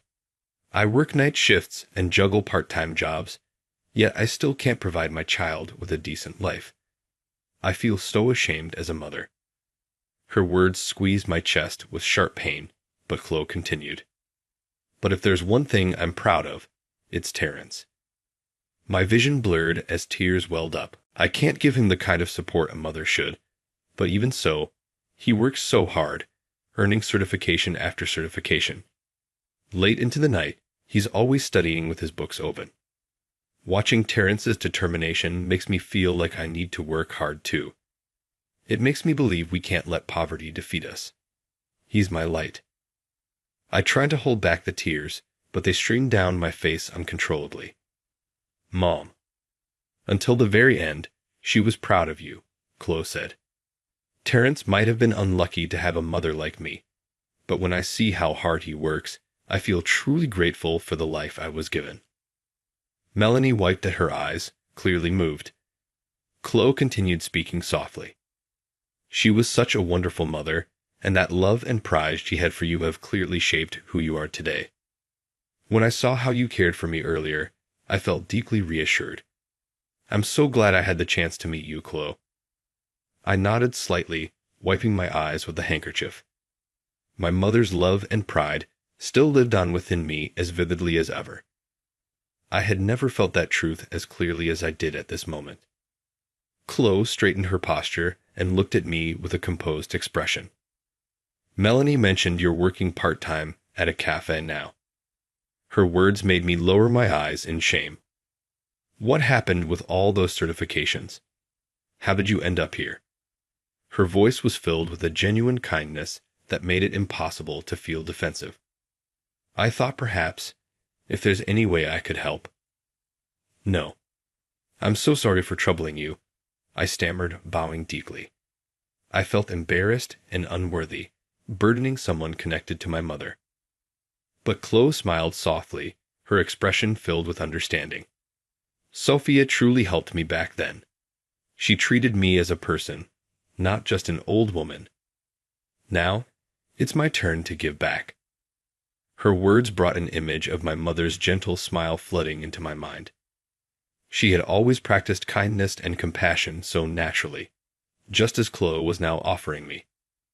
Will you tell me your story? Chloe's voice was as gentle as my mother's had been. 2 years later, I found myself back at my former workplace, Yates Industries, and there I stood, face to face with Henry. Long time no see, Henry. I'm here to discuss the future of Yates Industries. Ha, the nerve. He sneered, leaning back into his expensive leather chair with his feet propped up on the table. I don't have time to waste on a nobody like you. He smirked. You're still just a part-timer, aren't you? What's with the suit? Trying to play dress-up. He let out an exaggerated sigh, flaunting his luxury watch with a deliberate flick of his wrist. Fine, I'll humor you for a bit. What was your name again? Terrence, wasn't it? He looked down on me with the same disdain as before. When I returned to Yates Industries after so long, the atmosphere felt noticeably heavier than before. As Henry continued his tiresome self-aggrandizing talk, I found myself growing weary, all while mentally organizing what I needed to say. Since you're here, I assumed you're working on something related to us. The time had come. Yes, I am currently working in this capacity. Allow me to formally introduce myself, I said calmly, pulling a business card from my suit pocket and placing it on the table. Oh, let me guess. You've managed to crawl your way into some small-time company. Well, that's about all a high school graduate like you could hope for. The conversation abruptly stopped the moment Henry picked up the business card. Inspire Bank, Loan Management Department. Manager? His haughty demeanor froze in place, his voice cracking in disbelief. It was understandable. Inspire Bank was one of the leading megabanks in Japan's financial sector. Its reputation and authority in lending to small and medium-sized businesses were unparalleled. The decisions made by its loan management division were said to determine the future of companies, wielding enough influence to decide the very fate of a business. The arrogance that had filled the room moments ago disappeared, replaced by the sight of sweat beading on Henry's forehead. Wait a minute. How did you end up in a position like this? There's no way someone like you could just walk into Inspire Bank. His panic was understandable. The subordinate he had relentlessly bullied now held the authority to determine the fate of his company's funding. As I watched the shock on Henry's face, my mind drifted back to 2 years ago, to that day at the cafe when Chloe had listened to my story with her warm, thoughtful gaze. After hearing my story, Chloe had asked me a question that caught me off guard. Taryn, didn't you mention you have an actuary certification? Yes, I do, I replied. What other certifications do you have? Securities analyst, consultant, FP level 1. As I listed them, Chloe's eyes lit up. Taryn, how would you feel about joining our bank? What? The knowledge and experience you've gained, and more importantly, your empathy for others, are exactly what we need. She smiled. I'm Chloe Anderson, the wife of the chairman of Inspire Bank. I used to handle some of the bank's most challenging loan cases. Inspire Bank. Yes, I'm still deeply involved in the bank's operations. I was at a loss for words. Inspire Bank, one of Japan's premier megabanks. To think that Chloe was the chairman's wife. Her eyes held a sincere and unwavering light. Because you earned your certifications while caring for your mother and have real-world experience, you're uniquely equipped to see the true essence of a company. Chloe's words were like a beam of light piercing through the darkness, igniting hope in my heart. Shortly after, I joined Inspire Bank with her recommendation. Though I started as a general employee, I quickly made a name for myself by leveraging my certifications and practical experience in corporate analysis and financial due diligence. From small-scale business recovery projects to major corporate restructurings, I earned a reputation for listening to stakeholders and crafting tailored solutions. Taryn's analysis isn't just theoretical. He understands the struggles of business owners and the feelings of their employees. Always rated highest by my boss, within 2 years, I achieved rapid promotions and was now the manager of the loan management department, entrusted with decisions that shaped the future of countless companies. I turned my attention back to Henry. I'm Taryn, manager of the loan management department at Inspire Bank. I'm here today to discuss your company's loan case and have a few questions regarding your financial practices over the past 3 years, particularly those handled by Henry. I could see the blood drain from his face, and sweat began to trickle from his forehead down to his neck. You're holding a grudge. This is underhanded.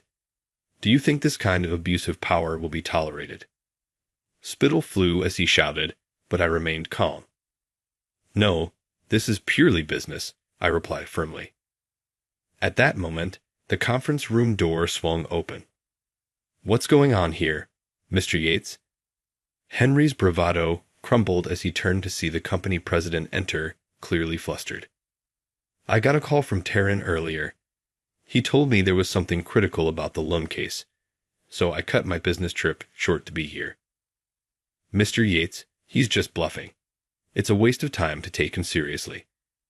Taryn would never resort to something like that. He's a loan officer from Inspire Bank.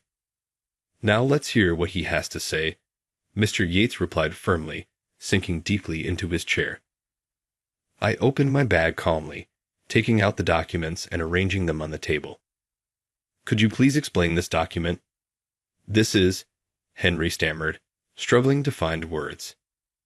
We have detailed investigation results regarding your company's fraudulent accounting practices. These are all connected to projects Henry was involved in. Fraudulent accounting. Henry, what's the meaning of this? Mr. Yates pressed Henry, his voice rising. Well, the increased capital expenditures last year, payments to fictitious vendors, and particularly the doctored documents presented during the negotiation with the airline handled by Taryn. These should sound familiar to you, I said, watching as Henry gasped. The deal with the airline wasn't sabotage just to harass me. The goal was to inflate the original contract amount from $30 million to $35 million, allowing you to pocket the $5 million difference. Following the negotiation, $300,000 was paid to a fictitious subcontractor, TSK Engineering, under your authorization. Are you here for revenge? Revenge? No. Just a coincidence, I replied calmly. The irregularities were discovered during a routine audit by the loan management department. As we examined Henry's activities, these details surfaced unexpectedly. I paused, then continued. Based on these findings, Inspire Bank has decided to terminate all loans to Yates Industries. What? Mr. Yates's face turned pale, his distress palpable. The documents you used to try to force me out have ironically become the basis for ending your company's financing. A curious twist of fate, isn't it? You think this is acceptable? You're joking if you believe this will work, Henry shouted, his anger boiling over. The one who's out of line here is you, isn't it?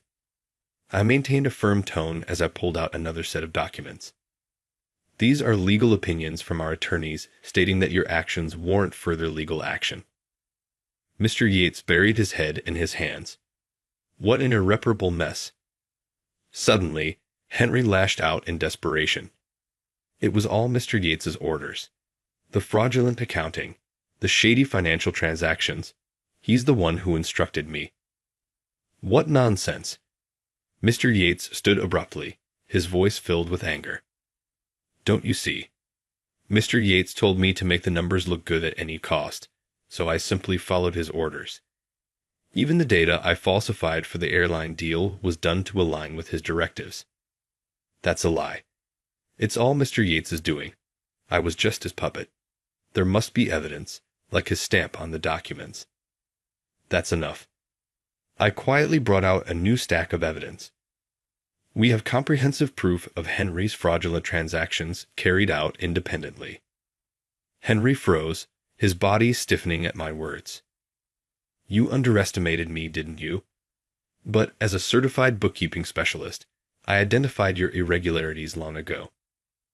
I placed the new evidence firmly on the table. Henry, you passed off various accounting tasks to me because you wanted to avoid the effort yourself. That gave me access to the evidence I needed. I held up a USB drive and continued. After you forced me out, you attempted to delete records from the financial system, didn't you? Henry gasped again. But I had already backed up the data. Copies of everything are securely stored, so your efforts were futile. Damn it. Henry, you've done something unforgivable. Mr. Yates's anger was palpable. I continued speaking. And it appears that the funds you misappropriated were redirected for other purposes. Further investigations are underway regarding this matter as well. So the issue isn't limited to Henry's misconduct, is it? I nodded firmly. Henry, you've let me down. Mr. Yates's voice carried a mixture of anger, disappointment, and sorrow. The emotions of a leader betrayed by someone he had trusted for years. You misused $15 million in capital investment funds. You forged my approval stamp. And in this manner, Mr. Yates's anger, more intense than I had ever seen, made Henry shrink further into himself. Mr. Yates, I can explain. Silence. His roar echoed through the meeting room. I was puzzled. I couldn't believe Taryn would fabricate anything, but to think there was such a scheme behind it all. Henry, as a department head, as a candidate for vice president, I trusted you. And yet, Mr. Yates shot Henry a sharp look before turning to me. I owe you an apology. I did something unforgivable to you. He bowed deeply, a gesture filled with the weight of his pride as a leader and his acknowledgement of his failure. I allowed someone like Henry to dictate my actions and drove out a talented employee like you. On top of that, I failed to see his corruption. He clenched his fists. I am unfit to be president. Raising his head, Mr. Yates looked at me with a desperate plea in his eyes. Could you give me another chance? As president, I must protect the lives and futures of my employees. I ask for your help to make that possible. There was no pride or arrogance left, only the sincerity of a man trying to take responsibility. Mr. Yates, I began quietly. Do you remember the day of my interview 5 years ago? Mr. Yates nodded firmly. When I handed you my resume, you said something I've never forgotten. I paused, revisiting that moment in my mind. Academics don't matter. What's important are knowledge and the drive to improve. You have both, Taryn. You looked at me as a person, not just a set of qualifications. Mr. Yates's eyes glistened with emotion. Yes, I remember. I've carried those words with me ever since, I said, pulling out new documents. That's why we've drafted a comprehensive restructuring plan for your company. What? Based on my expertise as an SME consultant and actuary, I've prepared a 5-year recovery plan. It includes projections for the aviation industry's capital investment plans and accompanying cash flow forecasts. As I spread the documents across the table, I continued, however, there are conditions. Yates Industries must overhaul its management structure and establish a new framework. Most importantly, you're suggesting we limit unilateral authority at the top. I agree. We cannot allow another Henry to emerge. After a firm nod, I extended my hand. Mr. Yates looked at me with the same warm, fatherly gaze he had during my interview years ago and shook my hand with resolve. A month later. During a visit to Yates Industries regarding the loan, Mr. Yates informed me about Henry's current situation. Henry had been terminated with cause and was under investigation for fraudulent accounting and embezzlement of company funds. He was being interrogated by the police. The total amount embezzled exceeded $2 million, and it was clear that a prison sentence would be inevitable once the case went to trial. By chance, I saw Henry on the street one day. The once proud man was unrecognizable. His suit was wrinkled, his beard had grown unkempt, and his vacant eyes didn't glare at anyone.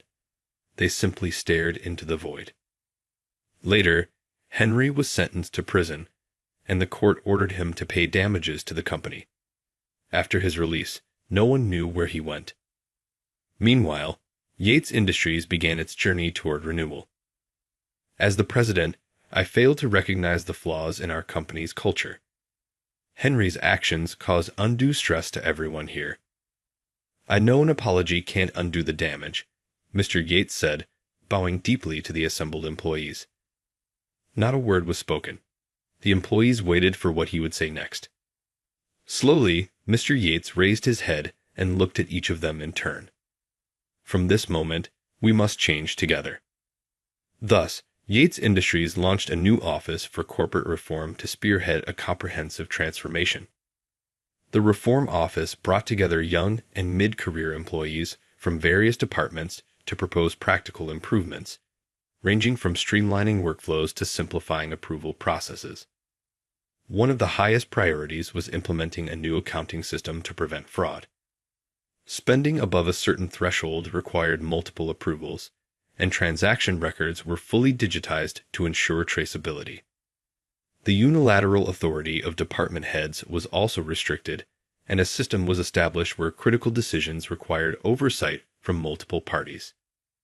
Additionally, the company enhanced its whistleblowing system, allowing employees to communicate their concerns directly to management. Alongside these reforms, Yates Industries was transforming into a more transparent and open organization, one where everyone felt encouraged to share their opinions. A month passed, and the results began to show. We've reduced work hours by 30%. The new accounting system allowed us to present clear figures to our clients, and we're getting positive responses towards signing contracts. Mr. Yates listened to these updates with a radiant expression, his eyes moist with emotion as he absorbed the good news from his team. Inspire Bank also recognized these efforts, deciding to continue their financial support for Yates Industries. Mr. Yates expressed his gratitude during a phone call. You, Taryn, have been our greatest fortune. I'll continue to count on you. Yes, I replied, feeling the weight of his words, something I would never forget. 5 years later, my contributions to Yates Industries' transformation earned me a spot as a founding member of a new bank in Asia. 7 years had passed since I joined Inspire Bank. Singapore is crucial as a financial hub in Asia. We need your analysis, Taryn, the project leader said as we left a meeting room. I nodded with a smile. And as for my relationship with Melanie, sorry, I'm late. I thought you forgot about our plans, she said, pouting. Melanie's hair swayed gently in the breeze, and her white dress made her look like an angel. Even the way she pouted was incredibly cute, and I couldn't help but smile. After months of busy overseas work, today was the long-awaited date with Melanie that we had planned 3 months ago. I'm so excited about the amusement park. Me too. When we first met, Melanie was a university student. Now, she was a working professional, leading a busy life as an MR for a pharmaceutical company. We spent the day enjoying go-karts, spinning teacups, and roller coasters, laughing so much we nearly lost our voices, acting as if we were kids again. As the sun set in perfect timing, we decided to ride the Ferris wheel. Taryn, Her sudden serious gaze caught me off guard, leaving me at a loss for words. I could feel my face turning red and instinctively looked toward the night skyline to hide it. It's beautiful, isn't it? Huh. Melanie's cheeks flushed red. Well, it's just. Of course, I mean the view too. My heart pounded fiercely in my chest. Today, I had to say it. No more hesitation. Summoning all my courage, I opened my mouth. Melanie, I like. Just then, the gondola swayed, and Melanie instinctively clung to me. Sorry. As she tried to pull away, I gently held her closer. I like you, Melanie. So, I like you too, Taryn. I always have, from the moment we met. Before I realized it, our lips met in a tender kiss. Next week, my life of traveling overseas would begin once again. As we parted, Melanie leaned in close and whispered in my ear, "You know, I really love kids." What does that mean? No one can live alone. We love, and we are loved. Sometimes we get hurt. Sometimes we give or receive help. What truly matters isn't education or status. It's living earnestly for someone, for something, and realizing how fortunate you are to have people who respond to those efforts with their own care and support. That's the answer my mother taught me, and it has become the guiding principle of my life.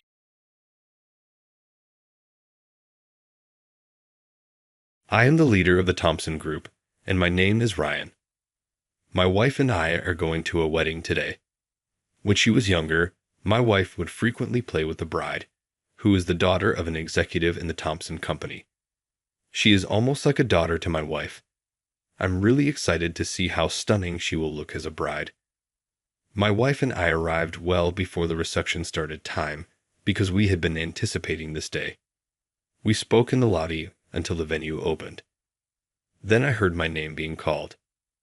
So, isn't this unexpected? I never imagined seeing Ryan in such a setting. When I turned around, he was there. Adam. Adam, what are you doing here? Adam was a classmate of mine from my time in the biker gang. To be honest, I wasn't really excited to see him. Dealing with him is such a pain. So, of all places, why are we meeting here? Why are you here, a guy like you? Well, I'm the father of today's star, after all. Today's star. Naturally, the bride comes to mind when you hear the star. But since it's a wedding, the groom is also a major star. Is Adam, then, the father of the groom?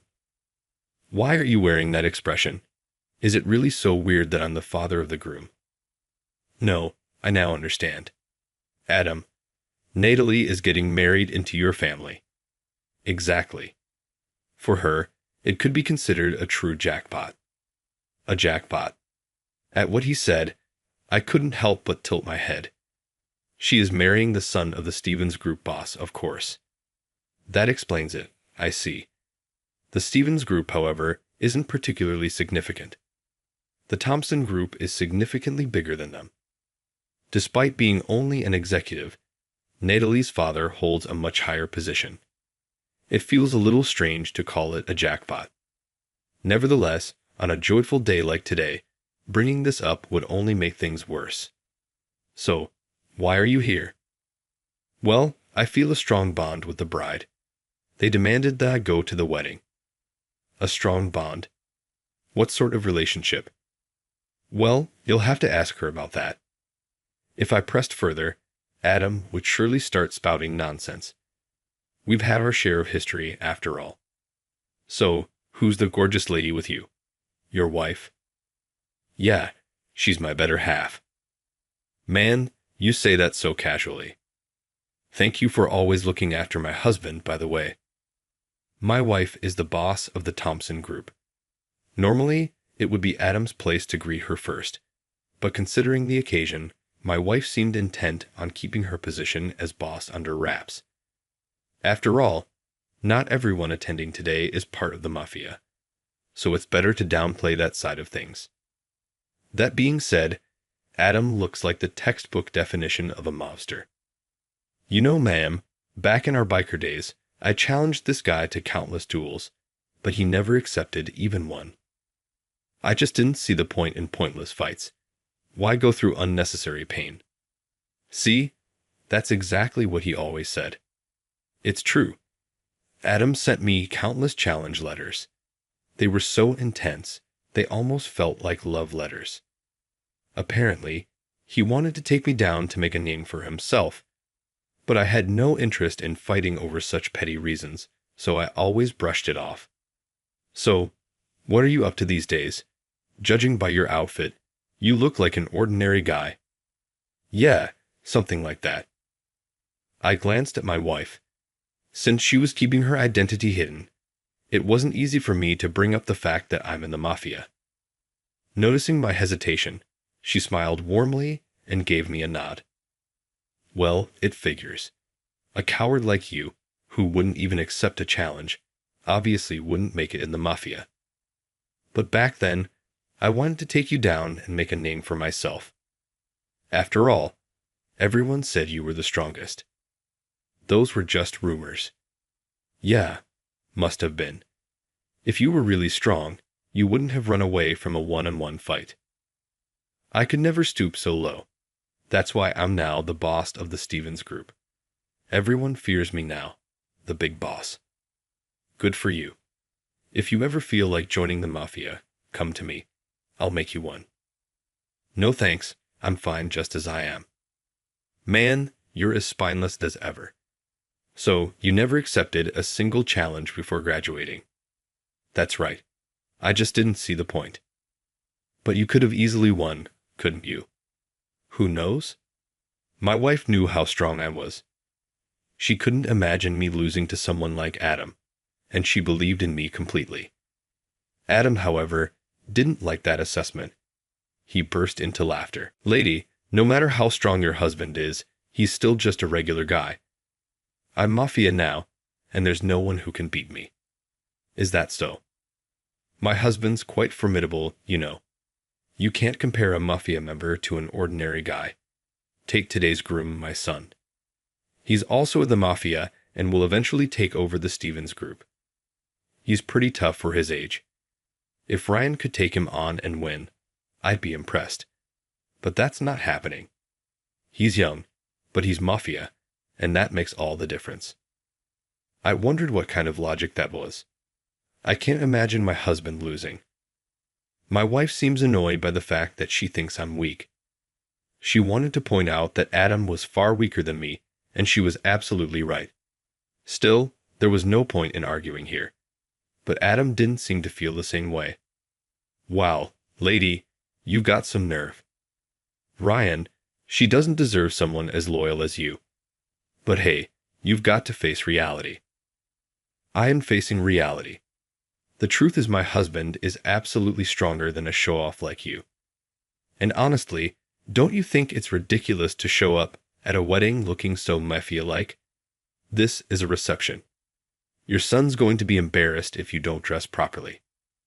You've got quite a mouth on you, don't you? Looks like Ryan got soft because he married a beautiful woman. I ignored Adam's attempts to provoke me. After all, my wife was no ordinary woman. Hey, Ryan, say something. Relax, there's no need to get worked up.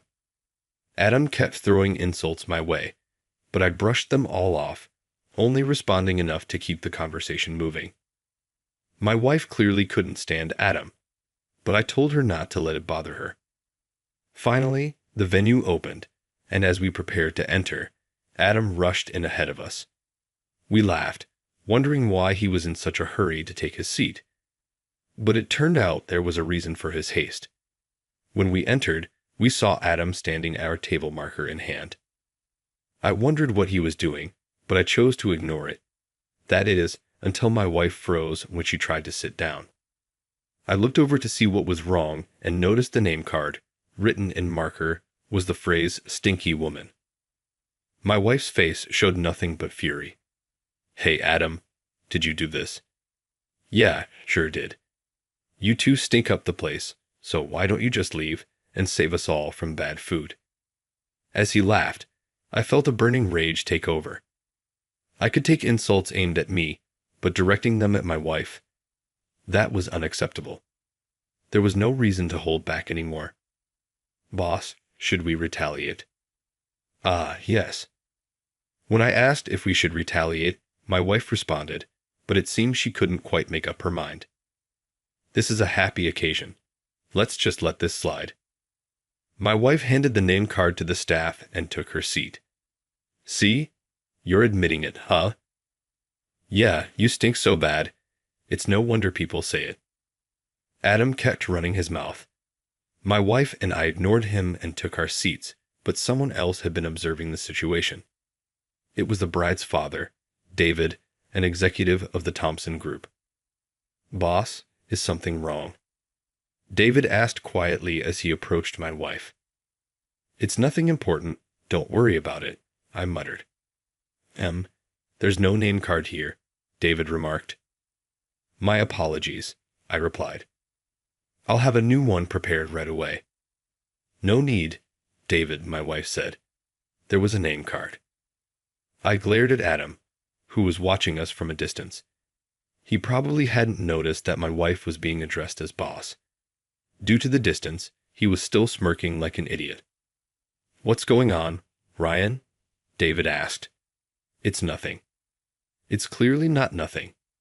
Just look at the boss's face. It was true. My wife's expression was quite severe, even though she remained silent. Her usual calm demeanor was nowhere to be seen.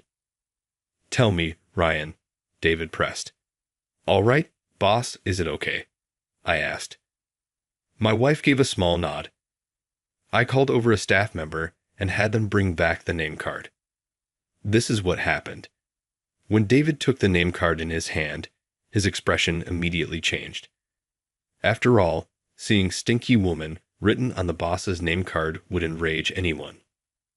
Who did this? I asked. I know who did it, but the boss decided not to make a big deal out of it since this is a joyous occasion, so let's not cause a scene. Still, this is unacceptable, David said, frowning.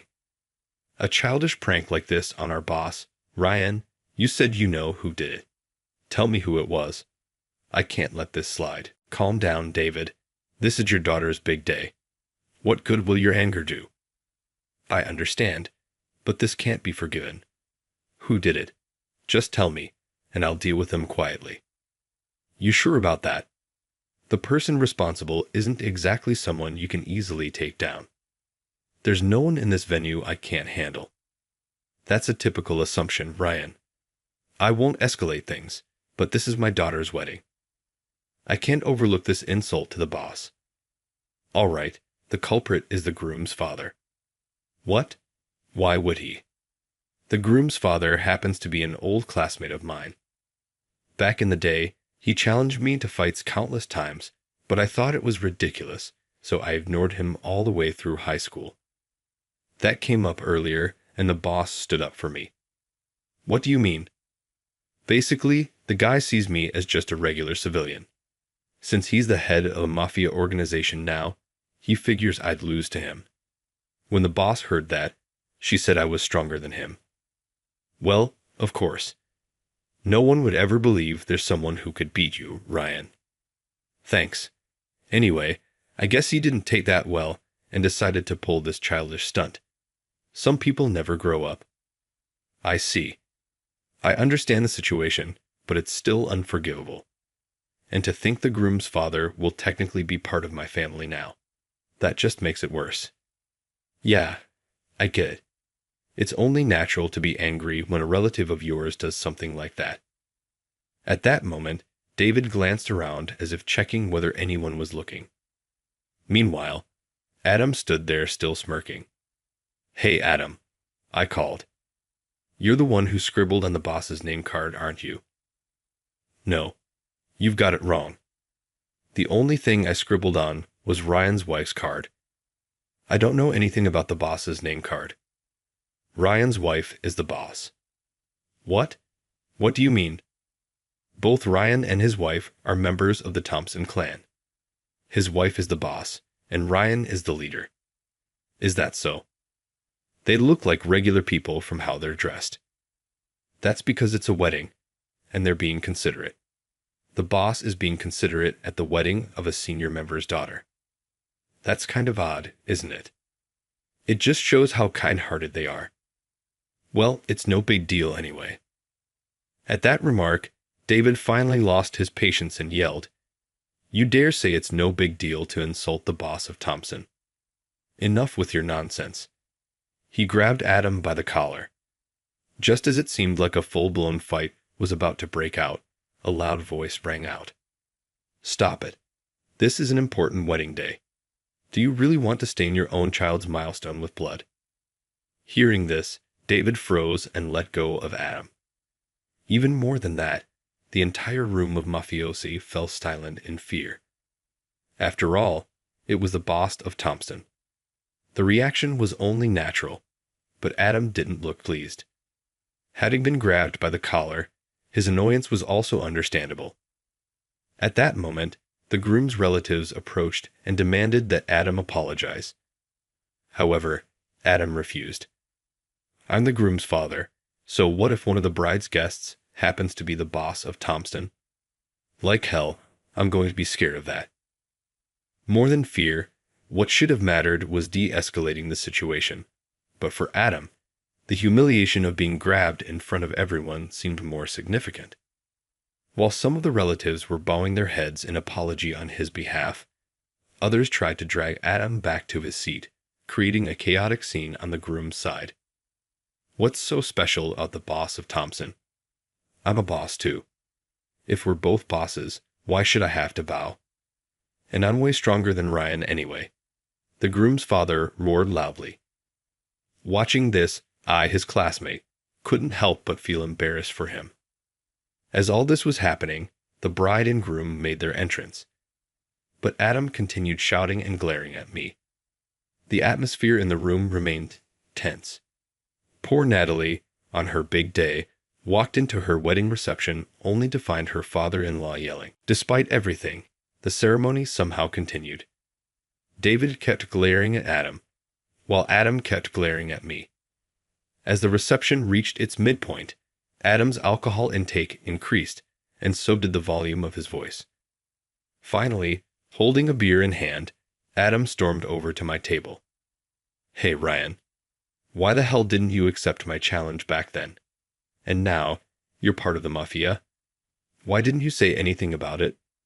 How far are you planning to mock me?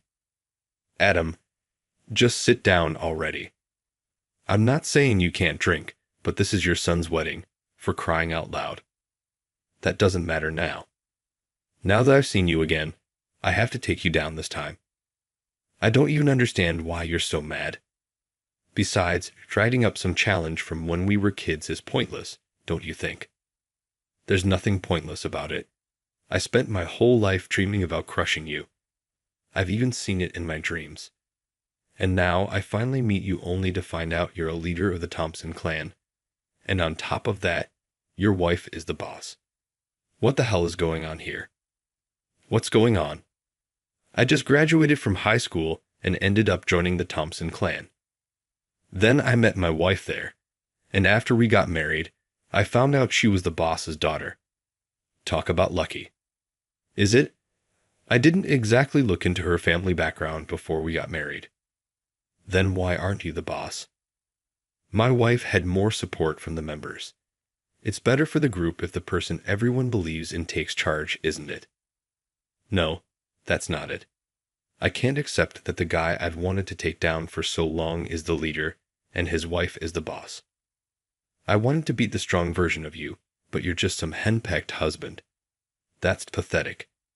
Are you really that much of a wimp? Yeah, I am. I've decided I'll do anything for the boss, so whatever you think doesn't matter to me now. Sit down already. But no matter what I said, Adam refused to sit down. Instead, he dumped his beer right over my head. What the hell are you doing? I jumped back, but the smell of beer clung to me.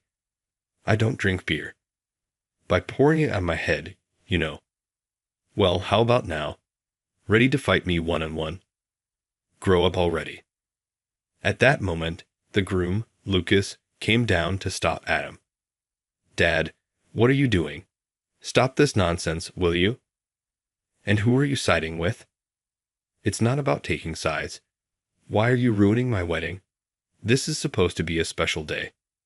Then David rushed over. What's wrong with you? First that stunt earlier, and now this. I don't know what grudge you have against Ryan, but you're acting like a child. And who the hell are you? I'm the bride's father. And for crying out loud, you've had way too much to drink. Oh, the bride's dad, huh? If you're the bride's dad, stay out of it. I'm the groom's dad. If you keep meddling, it'll only make your daughter look bad. What did you just say? It was clear that things were about to spiral out of control.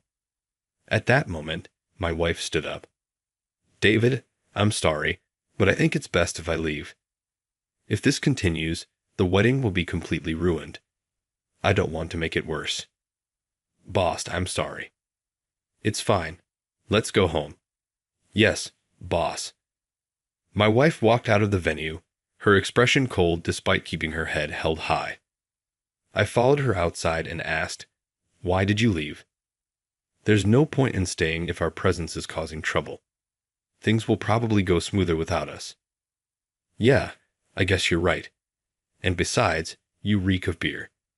You should head home and take a shower. While we were talking, David came running out of the venue. Boss, I deeply apologize for everything. David bowed deeply, his voice filled with sincerity. David, it looks like you've married into a complicated family, but hang in there, I said before leaving the venue with my wife. However, after we left, the situation inside took a dramatic turn. Unable to tolerate the insult to his boss and leader, especially as it involved the Thompson clan, David punched Adam. Natalie, distraught and confused about what had happened, started to cry. But once she understood the situation, her confusion turned to anger. She had been visiting the clan's office since childhood and had spent a lot of time playing with my wife. To Natalie, my wife was as dear as a second mother. It seemed she couldn't forgive anyone for disrespecting her. But the groom, having seen Natalie's reaction, wasn't about to stay quiet either. You're going to be part of my family. Don't you dare insult my father.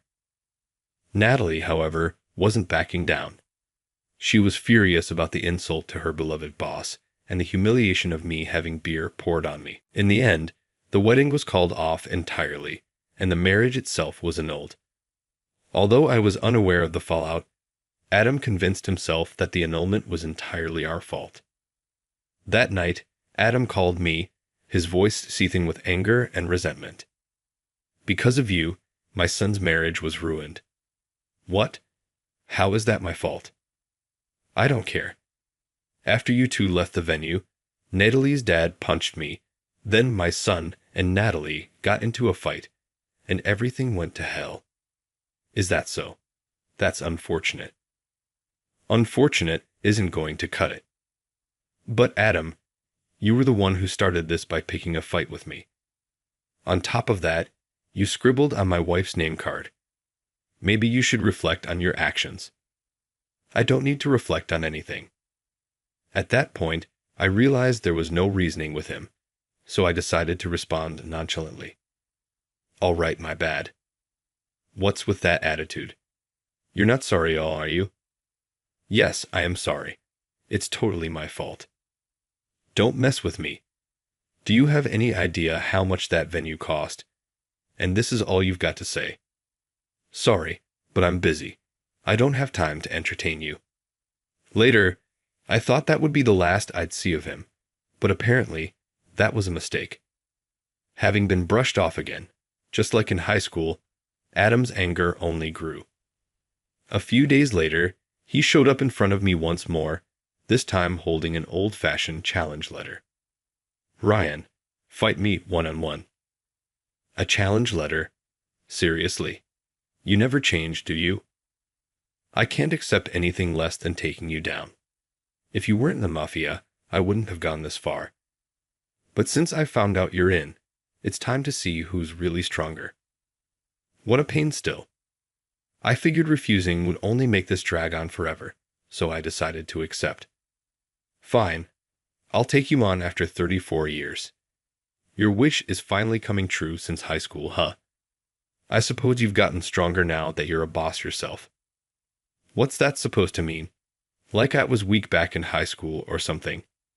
Exactly. I didn't bother with you back then because I knew you were way weaker than me. Fighting someone who'd go down in one hit wasn't worth it. Don't talk nonsense. I wasn't that weak. I was strong back then, and I'm even stronger now. Sure. If that's what you believe, just don't go down in one punch this time. That wouldn't be any fun. Shut up. You won't be laughing for a long time. I'm the boss of the Stevens clan, and I'm the leader of the Thompson clan. Does that make us equals? We're not equals. I'm the boss, and you're just a leader. That makes you beneath me. I see. By that logic, if the guy beneath you beats you, it'll be a real disaster. You okay with that? I told you I won't lose. All right, let's do this. There's a park right over there. We'll fight in the park. Thoughtful of you to pick a spot. Nice. Don't mock me. I thought I'd just play along, throw a few punches, and end it quickly. When we arrived at the park, we found a wooded area and headed into it. Getting into a fight in the middle of such a large park would risk someone seeing us and calling the police, which would be a disaster here. Is this spot good? Yeah, this is perfect. Finally, my dream is coming true. The result will be the same no matter where we do this. With that, Adam lunged at me, but his openings were glaringly obvious. It almost felt wrong to hit someone so defenseless. As I dodged his wild punches, I pondered my next move. Taking him down too easily might hurt his standing as a boss, but getting hit myself would hurt, and I wasn't about to let that happen. With that in mind, I backed up against a tree, thinking he had me cornered. He swung a punch aimed right at my face. I dodged, and his fist landed squarely on the tree trunk with a dull thud. At that moment, I landed a clean punch to his stomach. It must have knocked the wind out of him because he clutched his stomach and doubled over, only to hit his forehead against the tree trunk. Dealing him a second blow, I said, "Still as weak as ever. Ha. And now you're out cold. Well, what to do with you now? I can't just leave you here like this. Guess I'll call the boss and David." I pulled out my phone and called the clan office, asking them to send the boss and David over right away. Soon, a black luxury car pulled up, and out stepped the boss, David, and 2 other senior members. What's this? Why is he passed out? After I explained what had happened, my wife sighed deeply. First the wedding reception, and now he picks a fight with our leader. What an irredeemable idiot. Exactly. What should we do, David? Natalie's engagement was called off, right? Yes, it was. Then that means we don't owe him anything anymore, right? Correct. He's no longer connected to either me or Natalie. Good. Then wake him up, would you? David grabbed Adam by the collar and slapped him across the face twice, hard. The pain jolted Adam awake. Well, Adam, nice of you to target our leader, huh? Thompson. Look, I don't care if you 2 were classmates, but you're way too persistent. So you're going to pay a disturbance fee. A disturbance fee. Yeah, I'll let it slide for $100,000. You've got a week to pay up, and you can imagine what happens if you don't. Hey, I'm the boss of the Stevens clan. $100,000 is nothing to me. Good to hear. 1 week. Don't forget. Although Adam had spoken confidently, he was actually deep in shock from the $100,000 price tag. As we were about to leave, I overheard him muttering, $100,000. What am I going to do? I don't have that kind of money. Adam, who had slumped over in despair, peeked into the group's safe only to find a pitifully small amount. If he were to take that, it was obvious he'd be in trouble when something urgent came up. Riddled with worry, he turned home and asked his wife and son for help. Please, I need $100,000. Lucas, lend me your savings. Lucas, Adam's son, didn't seem to share much of a familial bond with him. You've got to be kidding. You got yourself into this mess, and now you expect me to pay. Fix it yourself. Adam, shocked by his son's refusal, turned to his wife for help, but her response was no different. Left with no other choice, Adam decided to secretly borrow Lucas's bankbook. However, that plan also failed when his son caught him rummaging through his things. Next, he thought of taking just his wife's wallet, but that too ended in failure. These desperate acts only fueled the anger of both his wife and son, and they eventually left the house. Left all alone with a week left to pay the $100,000, Adam resorted to borrowing from a consumer finance company. Disillusioned with their boss, his crew began to leave the group one by one, and the Stevens gang effectively disbanded, leaving Adam drowning in debt. As for me, I'm enjoying a luxurious vacation with my wife, courtesy of the $100,000 Adam handed over.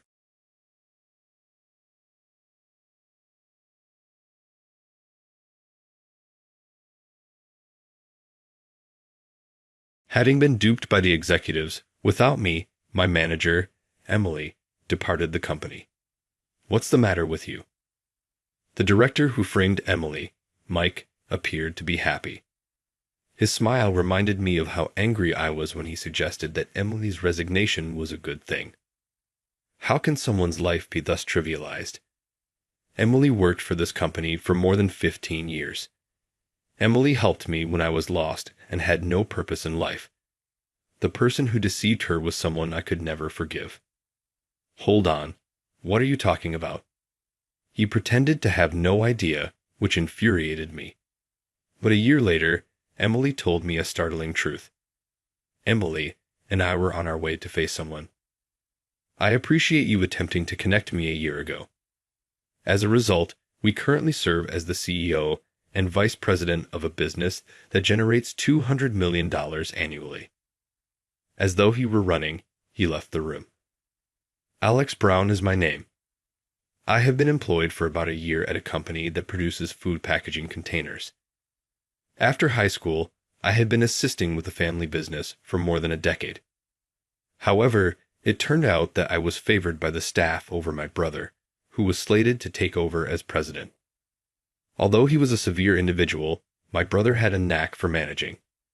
He would try to fully look into the causes as opposed to myself, who would deal with any problem flexibly. He became unpopular with the younger staff members and part-timers as a result. There were eventually divisions inside the organization, with one group backing my brother and the other me for president.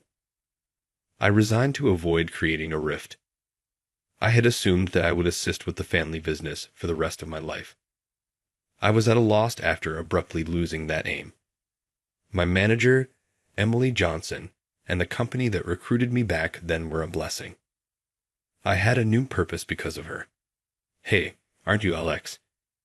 Emily and I became friends after a fortuitous meeting at a neighborhood tavern.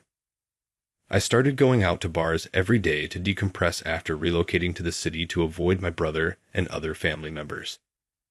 I landed myself at Emily's favorite bar while exploring new spots. Emily, why are you here? My line is that. Are you a local resident? Yes. Do you also reside in this area? Emily gave a nod. Yes, since college, I have resided in the same location. However, I am unable to tell you how long. It would reveal how old I am. Emily, who was inebriated, eventually disclosed that she was 38 years old, 3 years older than me. I saw her several times at that place after that. I went to meet her on my own initiative because I just wanted her to listen to me. As her subordinate, I relied on her because she was intelligent and a good listener, not because I had romantic feelings for her. The nights she listened to me were the ones I could sleep on. This made my job more fun by inspiring me to put in extra effort to return her generosity. I had made the decision to cease going to the bar if she ever felt uncomfortable, even though we were a man and a woman. Instead, though, she began confiding in me about her personal problems. I feel bad saying this to you, Alex, since you're new, but there's someone persistently bothering me. What should I do? She talked about someone who kept confessing to her and wouldn't give up despite her rejections, continuing to approach her. She even mentioned that this person seemed to know where she went on her days off, which made me feel it wasn't safe for her to walk alone at night. So, I started walking Emily home after work, and our relationship as manager and subordinate deepened. I thought this would go on forever. But then, suddenly, Emily disappeared.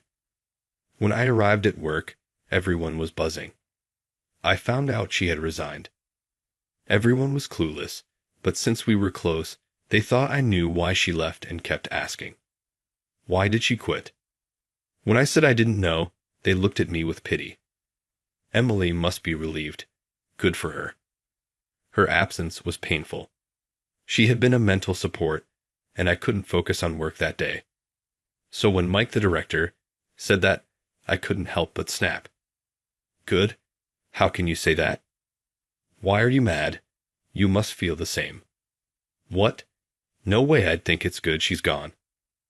I looked ready to lash out at Mike, so my colleagues dragged me to the break room. The coffee they bought me tasted like nothing. Hoping to see Emily, I kept going to that bar. But despite my frequent encounters before, she never showed up again. Maybe I had become like the man Emily mentioned, a nuisance to her. If so, continuing to work there felt wrong. A month after Emily quit, I resigned. I'm disappointed in you. Mike said something else, but it just went in one ear and out the other. I didn't care anymore. Post-resignation, I spent my days listlessly, unable to muster the energy to job hunt. As I was pondering what to do next, I headed out to the grocery store. Emily. There she was, pushing a cart. Why are you here during a weekday? Seeing Emily after a month, she looked worn out. I quit my job, I told her. She looked disheartened. Then there was no point in me quitting for your sake. For me? As I puzzled over her words, she asked if I had time. Being unemployed, I found myself with too much time on my hands, so I followed Emily to a nearby cafe. You didn't have to take responsibility, the executive said. If I took the blame, you could keep working there. Emily seemed a bit upset, and I was even more confused. Responsibility? For what? What are you talking about? Was there something I needed to take responsibility for? Didn't you hear about the loss of several thousand at the East Coast factory? Now Emily looked as puzzled as me. Several thousand lost. What caused it? The purchase order you created was wrong. When they tried to pack the boxed mac and cheese, the size was too small for the listed volume. I was stunned by the mistake more than the loss. How could such a basic error happen? I was called by the executives, so it must be true. But I didn't hear anything about it. There was no talk in the office either. Boxed mac and cheese. That reminded me. I didn't create that purchase order. Not you, but you were in charge of that project at the company. I was in charge, but the order was complex due to the material and shape needed for microwaving. It was too complicated for someone in their first year, so Director Mike was supposed to do it. I just watched and learned. But I heard from the president that you created it. The checker's name might be mine, but the creator should be Mike. Emily and I had the same thought. Could it be that Mike tried to pin the mistake on me? Mike was a relative of the CEO, and since the CEO's son had no interest in taking over, Mike was seen as the next in line for the position. Thinking about it, it was odd that Mike, being a director, faced no repercussions while Emily alone was held accountable. I did think it was strange after hearing about the loss, Emily said. The company asked me if I understood what to do. Our resignation letter was already prepared, so I just signed and submitted it on the spot. A resignation letter was already prepared. That's extremely odd. At that time, I was desperate to save you. They said since you were only in your second year, they didn't plan to hold you accountable. So I thought resigning was the only option. Hearing that it was for me made me feel unexpectedly happy. That's why all of us loved Emily. Oh, the CEO said at that time to let Mike explain everything about the loss to you, so I shouldn't say anything, she added. Was it because a lie would be exposed if Emily told me? It seems so. Let's go see Mike. Despite often being overshadowed by Emily, Mike was competent at his job. Especially in times of crisis, his judgment stood out, much like my brother. It made sense that he was considered for the CEO position. After Emily left, feeling betrayed by Mike, whom I respected next to Emily, was painful. We headed to the company and asked the reception to call Mike. We were prepared to wait outside if denied, but Mike came out to meet us right away. What brings you two here together? He had a smile on his face. Seeing that expression brought back the anger I felt when Mike said it was good Emily had resigned. What do you think people's lives are for? Emily dedicated over 15 years to this company. Why are you angry? Of course, I am angry. Just because you're the next CEO doesn't mean you can pin your mistake on Emily. Wait a minute. Pinning my mistake on Emily. What are you talking about? Mike seemed intent on playing dumb, perhaps due to the people around us. But we had a plan. When we were working on the order, a video for PR was being shot. Of course, the computer screen wasn't in the frame, but when we watched the finished video, we appeared in it. If the timing of the video matches the contract's creation time, it'll show that you were the one operating the computer, Mike. I thought this would corner Mike, but he didn't seem fazed. Really? What are we talking about here? I thought you called me for a marriage or fruit-flavored cereal update. Fruit-flavored cereal? Don't joke around. We're having a serious conversation here. Just as I was about to continue, Emily stopped me in a panic. Sir, can we use a meeting room? I'd rather not have this conversation overheard. Emily was pale. Sensing something was off, Mike suggested we leave the company. I was actually about to greet a client soon. I'll make it as if I'm heading straight home after that. We waited for Mike in front of the company and then entered a cafe with private booths to avoid being overheard. What happened? I was told Emily resigned because she had something she wanted to pursue urgently. What? Emily resigned because of the loss incurred due to the mistake on the order form we created. Remember, the one for the boxed mac and cheese. Why would Emily? The responsibility should be mine for creating the order. I haven't even heard about this loss. I had thought Mike was framing Emily, but what's going on? It seemed even Mike was deceived.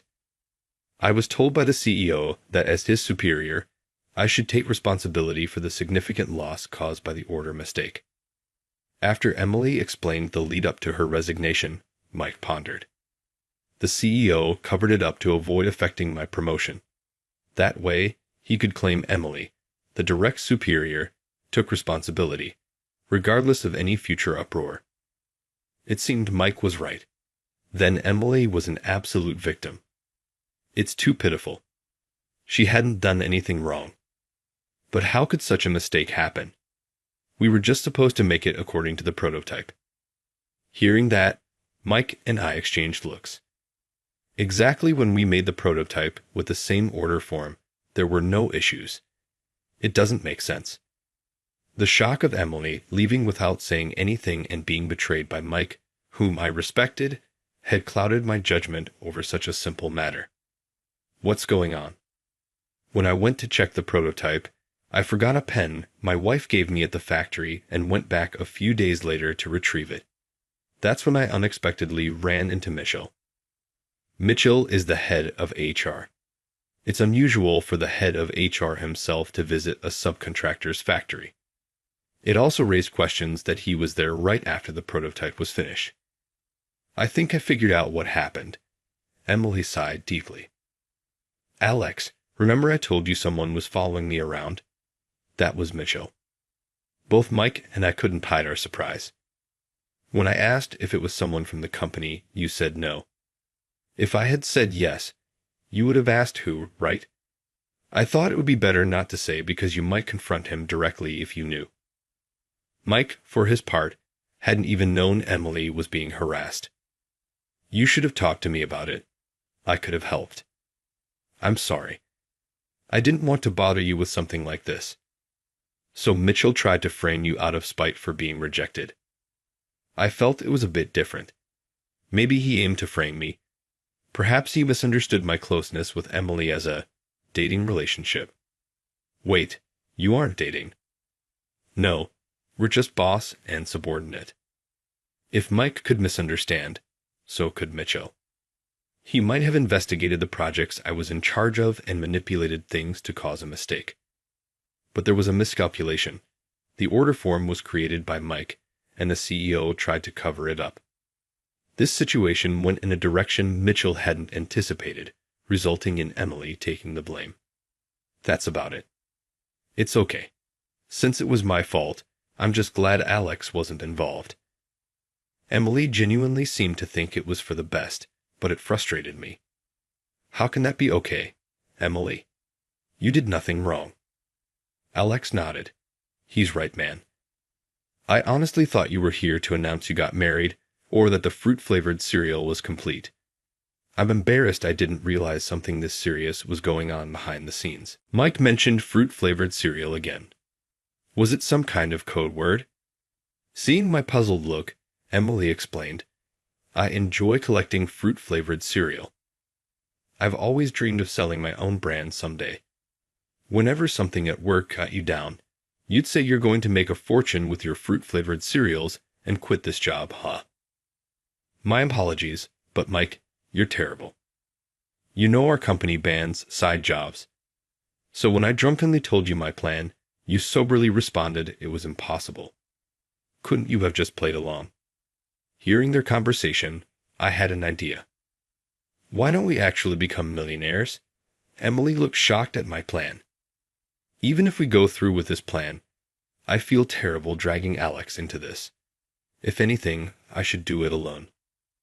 That's not going to happen, Emily. You saved me when I had lost my purpose in life. I'll follow you forever. Thus, Emily and I began our plan for revenge against Mitchell. A year later, Emily and I approached Mitchell, who was still comfortably seated as the head of HR. Thinking Emily had come to see him, Mitchell entered the meeting room with a relaxed face, only to freeze upon seeing me and Mike. Why are you two here? These two came to thank you for trying to frame me a year ago. Mike was just chilling with his legs crossed, looking all relaxed and enjoying himself. Thanks to you, we're now the CEO and the vice president of a company with an annual revenue of $200 million. A year ago, we established a company, appointing Emily as CEO and me as the vice president to make her dream come true. She had been saving ideas for such an opportunity, and we chose the most feasible ones to start manufacturing. Although our fruit-flavored cereal was priced nearly at $10 a bag, the company we contracted for manufacturing was a well-known fruit processor. People thought, if that company made it, it must be delicious, and they were quick to try it. Once they tasted it, we had them. Emily's idea was perfect, and the taste was unquestionable. Our product became a sensation on social media so quickly that we had to pause sales because production couldn't keep up. When I told Emily we had to temporarily stop selling, she was stunned. Too popular that we can't manufacture fast enough to keep selling. Yes, that's the Emily I know. I just did what you told me to. Who are you, really? I decided it was time to reveal a long-kept secret to Emily. The company we're contracting for manufacturing is actually my family's business. My family owns a well-known fruit processing company, primarily making dried fruits and fruit-flavored cereals. We could have started from scratch, but that would have been time-consuming and costly. I was confident my family, led by my brother, could produce exactly what we envisioned. It was the right decision to leave it to them. I turned back to Mitchell. I heard about you being the talk of the company, Mitchell. You've been looking rad for about a year now, only eating a single banana for lunch, apparently struggling with money. I can lend you some if you like. I had a hunch why Mitchell was strapped for cash. To create a situation of a manufacturing mistake, he must have greased some palms at the factory to get them to cooperate. Likely that person has been blackmailing you for more money, threatening to reveal the truth. Am I wrong? Shut up. If you're just here to brag, then leave. Not denying it means my guess was accurate. You're outsiders now. I'll call the police. Calling the police would only complicate things for him. I had one more important thing to tell Mitchell. You seem to have lost all judgment. Also, we've tied the knot. The wedding is in 6 months, so you're welcome to come if you'd like. I lifted Emily's left hand to show Mitchell. There, shining alongside mine, was her ring. Divorce her now. The fruit-flavored cereal you're selling will soon be forgotten. You'll regret marrying him. I can marry you instead, offering you a secure future as the head of HR, right? Thinking Emily had been harassed by this man made me furious. He just couldn't get through to her. She must have been scared out of her wits. The future is not secure for you at all. The CEO is preparing for me to take over next year. Though we haven't found evidence yet, once I become the CEO, I'll definitely find proof of your deeds. Just you wait. Unable to stand Mike's pressure, Mitchell fled the meeting room, trembling. The following year, Mike became the CEO as promised. He found evidence of Mitchell and the factory manager conspiring to cause financial damage. Mike wanted to go public with it, but fearing the media frenzy would burden the employees and affect our company, he decided against it. Both resigned, and the company considered the matter resolved. However, the story didn't end there. The current factory manager, the former deputy, reached out half-jokingly and got his hands on some interesting information. Having lost his savings and job, Mitchell started following the former factory manager around, trying to get his money back. With no money to move away, the former manager couldn't escape, living in fear. And Mitchell, after chasing the former manager around like a zombie, began to look like one, failing even at job interviews for part-time work. At least they're both single, so they won't be lonely, right? Hearing this, Emily opened the most expensive wine from our cellar to celebrate. 6 months later, our wedding was held. The reception was lively, with young employees from our company and people from my family's business throwing loving cheers our way. Everyone was laughing. It was such a joyful reception, except for one person. My brother. I am sorry that my actions caused you to leave home. My brother, timing his approach for when people had cleared out from the head table, uttered those words. Despite everything, we had always been close, brothers. He must have been concerned. Leaving home allowed me to marry Emily and meet Mike, someone I deeply respect. I have no regrets. Gotcha. Finally, my brother showed a slight smile, which Emily noticed. You know, your brother reminds me of Mike. That's why Alex adores him so much. At Emily's words, both our faces turned red. It looks like we're finally on our way back to being just regular brothers.